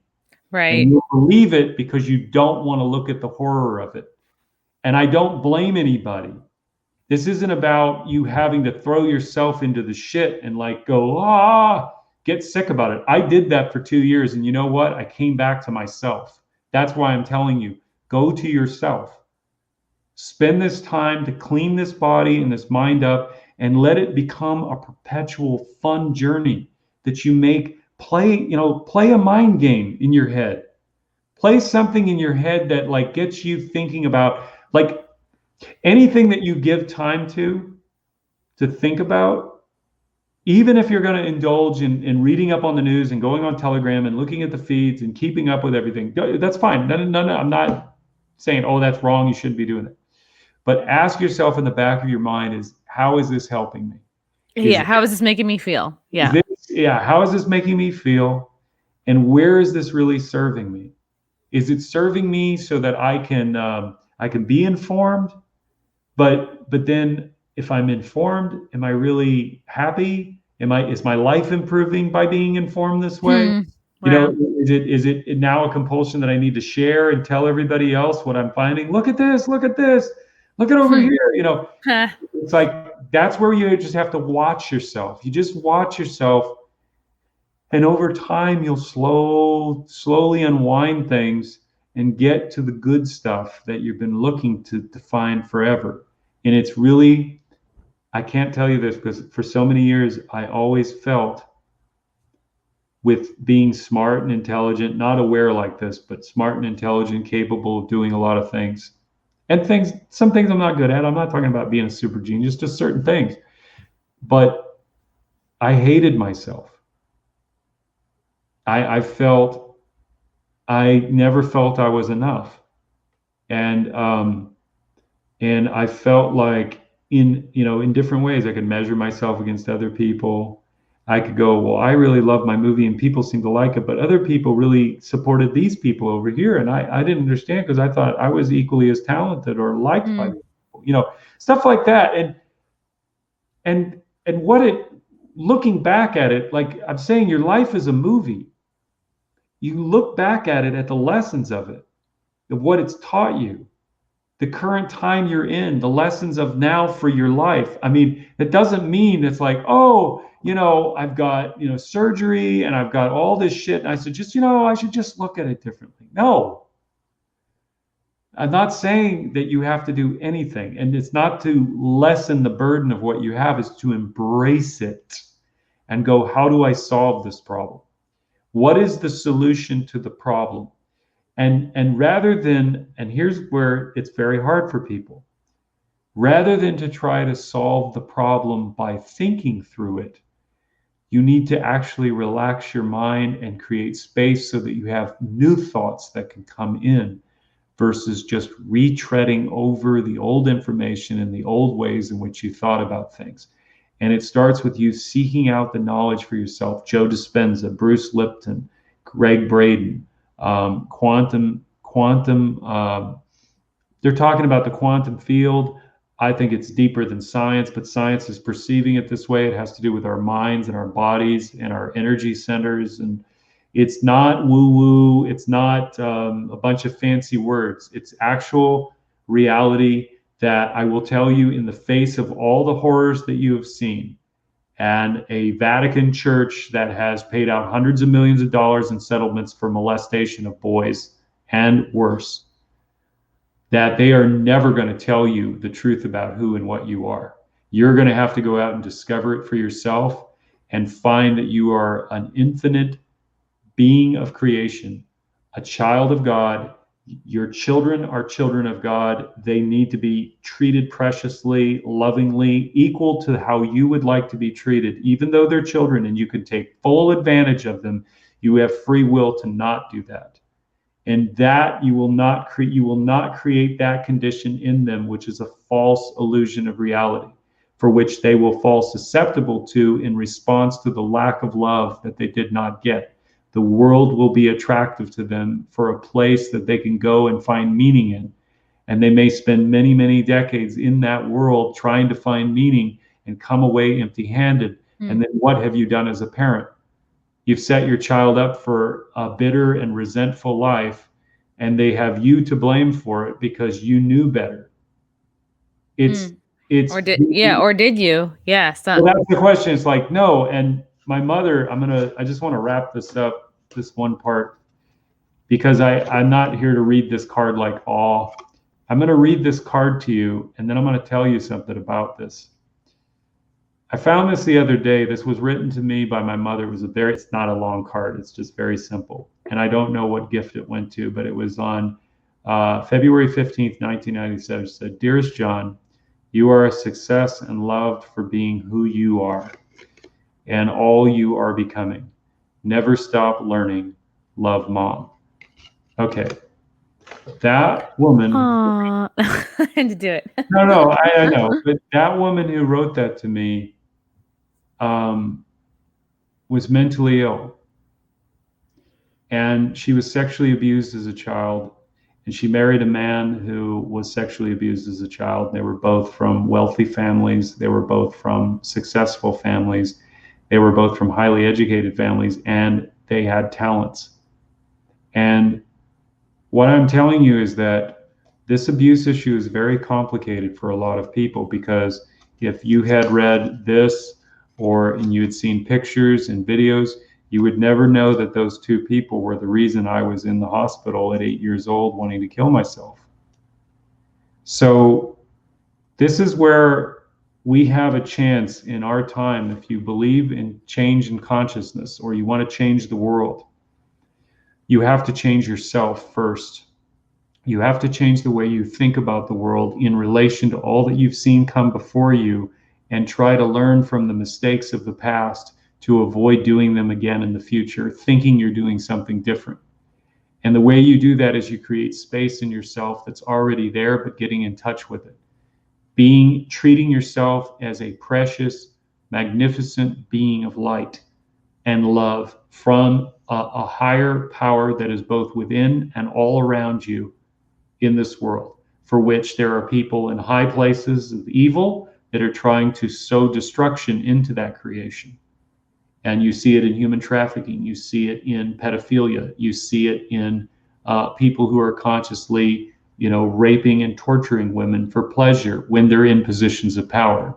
And they have a conscious desire to do this, and they have the ability to do it, and they pay for it, and they make it happen. And they get away with it. And they get away with it. So that world is their world. That is the false world.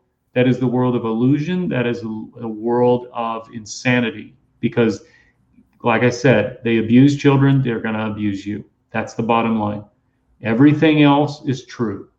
Your relationships, the people you love, how you feel about your life. If you want to put plants in your apartment, if you want to get a dog or a pet, you want to have companionship, you want to be close to people, you want to feel love. Seek all of these things out.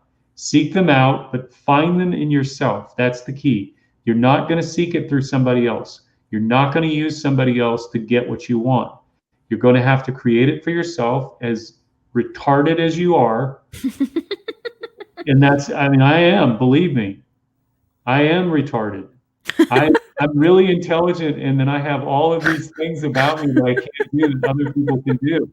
And it's crazy, and it drives my business crazy, because I'm like this, like he tells me, he said, and he's not like buttering me up, because he doesn't give bullshit. He's like, John, you're a brilliant person, and then you're dumb. And God, people have said the same thing about me. They're like, Chrissie, you're so smart, but also so dumb. And I'm like, thank you. That's actually been the truth about, I'm not trying to give myself any, but that's always been the truth about brilliant, intelligent people, is there's something wacky about us, and it makes us sensitive in a certain way, and our perception, autism. We're kooky. Yeah, we're kooky, and we kind of like have a sensitivity to something both within ourselves and the world. That's why I love comedians, because they're perceiving like the absurd in both themselves in relation to the world. That's what makes their humor so high, is when they use the humor on themselves, of like, look at how stupid I am, and look at like Bill Burr does that. And I know I've mentioned that to you before, and I'm not just saying, oh, Bill Burr's the only one, but we all do in a way. But it's like, it's our way of like looking at the absurdity and relating to it and going, look at how funny and weird that is, and how stupid we are. And at the same time, it's fun to laugh at it. It actually helps to laugh at it, because if you're laughing at it, you're healing it.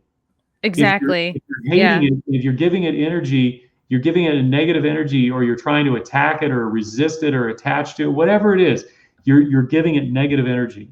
And if you laugh at, you're acknowledging and you're letting it pass. Yeah, exactly. Which is what we have to do with our pain and our darkness and like all the bits you don't want to look at, which I think, not to cut you off, but I know we've been trying. We talked about these videos before we started recording. And I think as we begin to think about like, finding community, those of us that are artistic, those of us that are creators, which is like probably anybody listening, there's a really cool example of someone who has a very small YouTube following. And it's this guy, his channel is called Another Frog 17. And he's been putting together, and like John brought this guy to my attention, he's been putting together these like really interesting YouTube videos that kind of reflect where we're at, and without saying anything. It's just these clips. So I'm going to play one. I hope I'm not like cutting off a thought of yours, John, but I'm going to play. No, this is a perfect segue. Okay. We're going to play this, and yeah. Okay, here we go. It's called, the title of it is called Isaac Cappy, The Present, official lyric. And then just make it full screen. Full screen. I am asking your help in the tremendous task of informing and alerting the American people.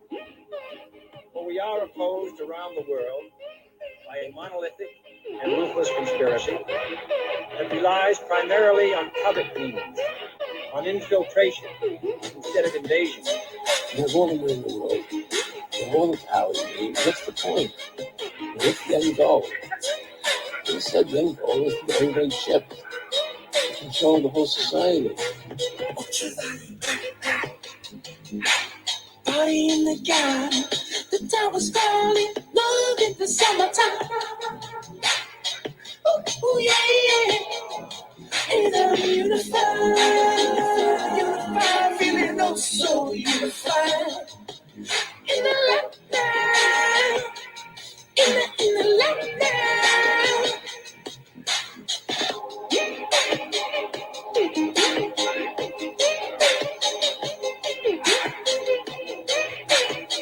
know he's your friend, but I don't care. Every day, it's a gift. Smile down at the best.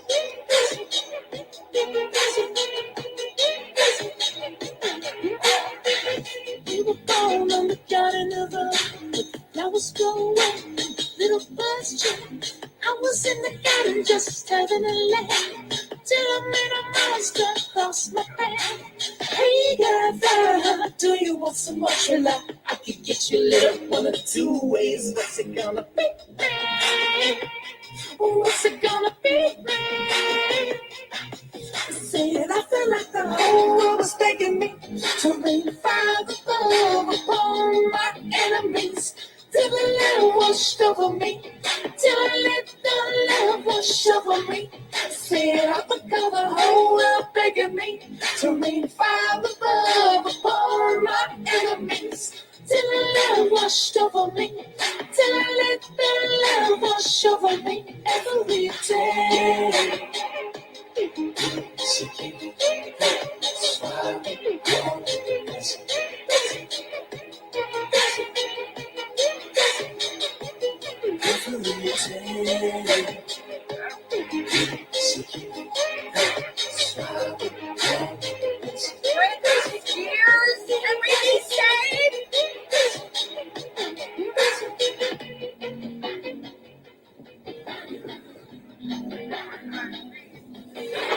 We were going in a direction that was irreversible. This was not an election. This was a revolution. This was irregular warfare at its finest. We have what we call citizen journalists. We have an army of digital soldiers. You're here because you've made a decision about something in your life. You can't sit back. You have a responsibility.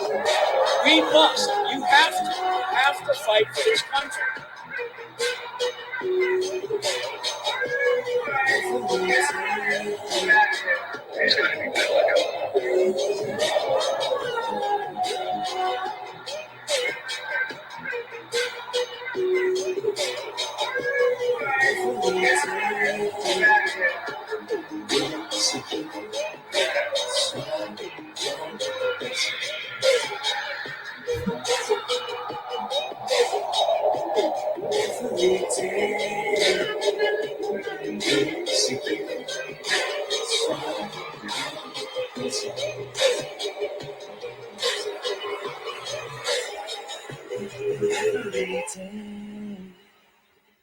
Is a gift. Wow, so neat. Like you see that like pie going in the face of like Bill Gates. I'm like, that was the moment. That's the moment he was like, fuck all of humanity.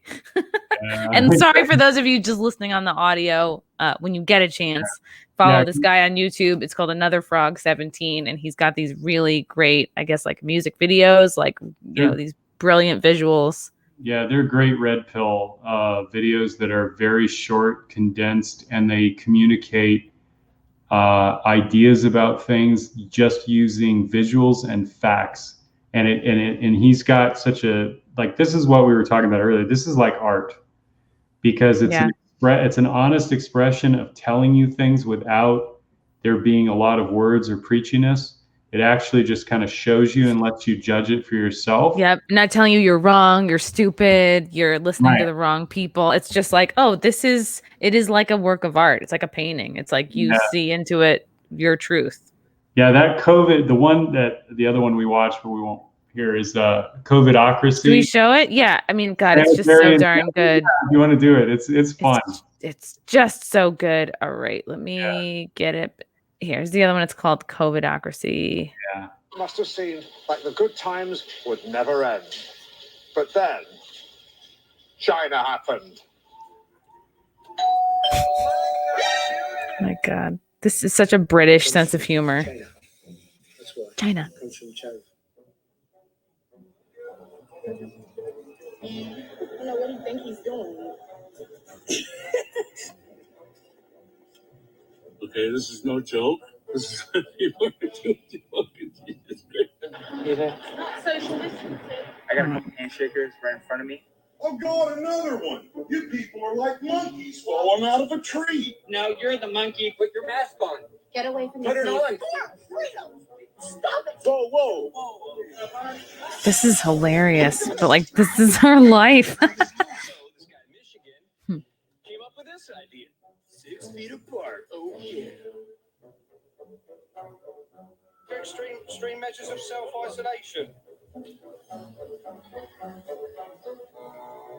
It gets the point across.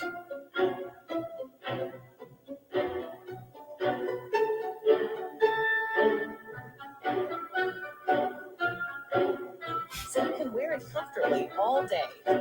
Share your smile. Z-Shield wraps your face.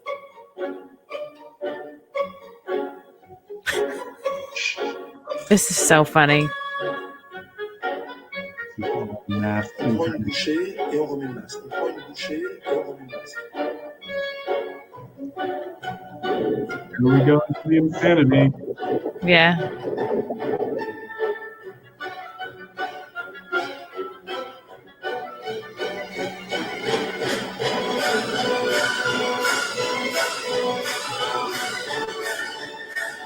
Help us put the mask in mascot.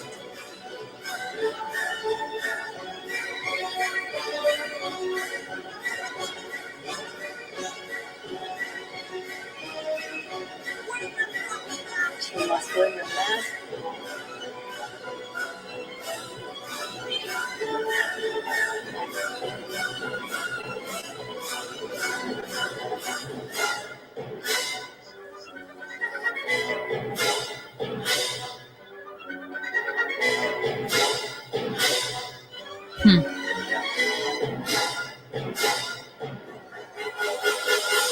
I shouldn't have to make it fun. It's science. It's science. Wowie. Fingers am I holding up? Oh yeah. Oh, is this? Are they going on to the next video? Oh, it's just I didn't understand that last part. That was. I think he was making a point about the Joker or something like that. Anyway, Anyway, fun. so fun. Yeah, check out another Frog 17 YouTube channel, and if you're Before listening he to this gets audio, banned, you can see everything we're talking about. Videos before he gets banned. Yeah, he's a fledgling channel, only like less than 2,000 subscribers. He's got real talent. Like I'd reach out to that guy to know like what his capabilities are, because he should get work. He's really that good. I don't know what he does in his real life, but whatever he's doing in his hobby like this, he's very talented at putting news together. Yeah. So that seems like a really good, productive way to be creative and like get the truth out in different ways, in different creative ways. Yeah. And not make yourself go nuts in the process. Well, and it's like I'm going to be talking to filmmakers this week on a podcast, not specifically for filmmakers, but to a film audience. And I'm just going to tell them, so like, now's the time that you guys need to learn how to code and get together and start building your websites and your platforms together. Because the truth be told is the only thing that you're going to be able to do in the interim is feed this machine. And that's because they're going to demand what content they want, the way they want it, what it's about, what the messaging is, and they're going to make sure that it conforms with the campaign, basically, whatever the campaign is. I'm not. Yep. So filmmakers, you have the internet, you've got, half the world, 4.5 billion people are online. Okay.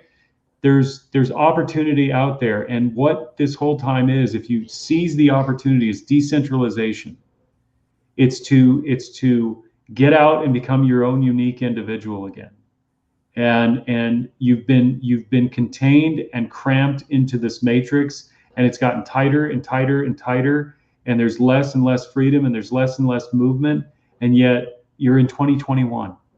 I mean, that's the whole thing. It's not like we're children of the 80s, like, yeah, we're going to serve it up for the 90s. And then, yeah, the 90s are going to serve it for the 2000s. Like, no, we're 20 years into the new century, the new millennia. Doesn't feel like it. No, it doesn't. It feels. Where's my flying car? That's right, damn it. I want Jetsons. it's not found, but the thing is that it's not found in that. Mhm. This is why I'm like saying your state of mind is your perception of reality, and therefore that's what you are painting with. It's like your consciousness is your flying car. You just got to learn to fly it yourself. Yeah, and if it takes you like doing, some people, I'm not suggesting people need to do this, but some people, like my friend Adam, he went and like he took a whole poverty route. Like he got rid of all of his possessions and went into that kind of mindset. And there's people that do it, and they have programs for people to, emotionally, spiritually, unplug.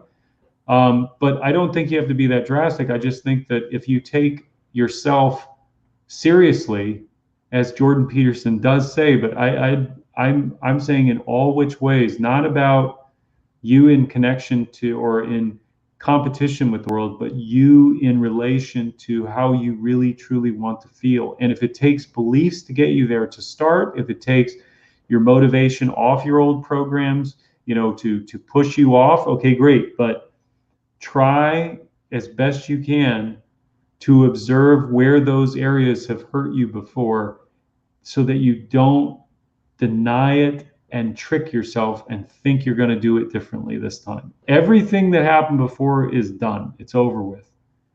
And it's just a mindset of going, all right, where do I want to put my focus and attention now that I have to deal with this shit?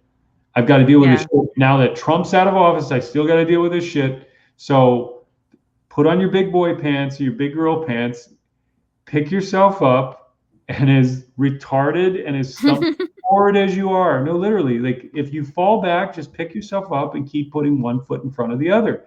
I didn't get here because I saw this future 4 years ago. In fact, if I had known think about it this way, if I had known how all was going to end, then I would have gone, well, why even try if in 4 years it's going to be this way, right? Right. But that's not how you live. That's not how the world continues. That's not how the world endures. And it was about the journey, not the destination, literally, because the destination, if you had known that this was a destination, you wouldn't have taken the journey. You would have been like, what's the point? And it's like the work was in the journey. The work was in the last 4 years. And the truth of the matter is that there's no measurement of judgment for or against something when you are relaxing in what you divinely are. And why I say that is because it's not like Christians come up and it's like, it's Jesus, you got to give to Jesus and Jesus will do it for you. Well, she's right. In her relationship with Jesus, she gives it to Jesus and Jesus does it for her. But what I'm saying is create your own relationship with the foundation. If you are not a religious person, all I can point you to is go to the 4 Gospels of the Bible, start with John, and just know that that is the whole human being being told to you. That's the whole human being. You don't have to, look, I don't judge people's determinations based upon what their experiences have been before. But I'm telling you that Jesus and God is so big that it doesn't need you to line up like a cult and everybody think and act the same damn way. In fact, if that's the case, get out of there, because they'll all end up destroying each other. They all want power. They're not interested in... it's just like oxygen. It's like you're not obsessing about how to... I mean, there's deep breaths or whatever, but it's like, it's everywhere. There's no like wrong way to breathe. This is a terrible metaphor. No, but it's true. It's because everybody's like, I don't want to get involved, and then I got my friends over here telling me I need to pray, and I don't like the way they say things, and I think they're ignorant too. They're just as ignorant as the next person. So what does it really mean? It's all whether you're religious, or it's source energy, or it's like whatever makes you feel good is what you should do. There is a power here for us, with us, that is not of the world, which means you're not going to find, it's kind of like what Christ said, you're not going to go out there and find it because you're wealthy and you scour the land and look high and low. Okay? It's not you jumping at it, like living that exciting, life that you see other people living on their Instagrams. None of those things. In fact, and this is the terrible part. A lot of people seek to tear other people down because they look like they have the perfect life. And really what they're doing is they're struggling in their own unique and infinite way, like a super beautiful woman who has, I've seen some of these women and I'm not judging them, but you mean like me, John? Chrissie, you are beautiful. You are. You stepped in it. I'm kidding. No, we did step in it. No, okay. Well, I'm just fucking around. I know what you mean. Like these super hot women are super hot fucking women, miserable. They're on Instagram and they got muscles and just all this, and their bodies are like incredible. And like if you sat down and talked to them, I guarantee you that they are going through struggles and dealing with things that you can't even imagine because of your judgment from where you are looking through, look at how good they are and how they have it made and all that kind of stuff. Perfect life. Their carpet is vacuumed. I feel that way creeping up when I look at somebody who has a sick home gym and like matching workout clothes. And I'm like, ugh, look at that. No stains on her shirt, that bitch. But right, everyone's dealing with something. But see, that's the thing is when you attack them for it, it's the very thing that you want. You go, I don't want stains on my shirt. Right. But that bitch doesn't have stains on her shirt, so she's a bitch. It's like, okay, I get it now. No, I mean, that's what I had to realize, that I went after people all the time because of the very thing that I wanted. I attacked people for the very things that my weakness was rooted in, for which I had a deficiency.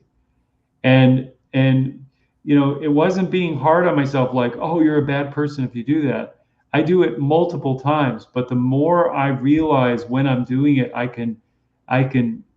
don't have to give it so much energy. Yeah. It doesn't last so long, and then it doesn't become a story in my head that I've told myself. Yep. And then somehow I've got this big understanding of this woman or this man who is not around me, has any interest in me. Right. Doesn't know I exist. Yeah. It's like giving a racist power over you.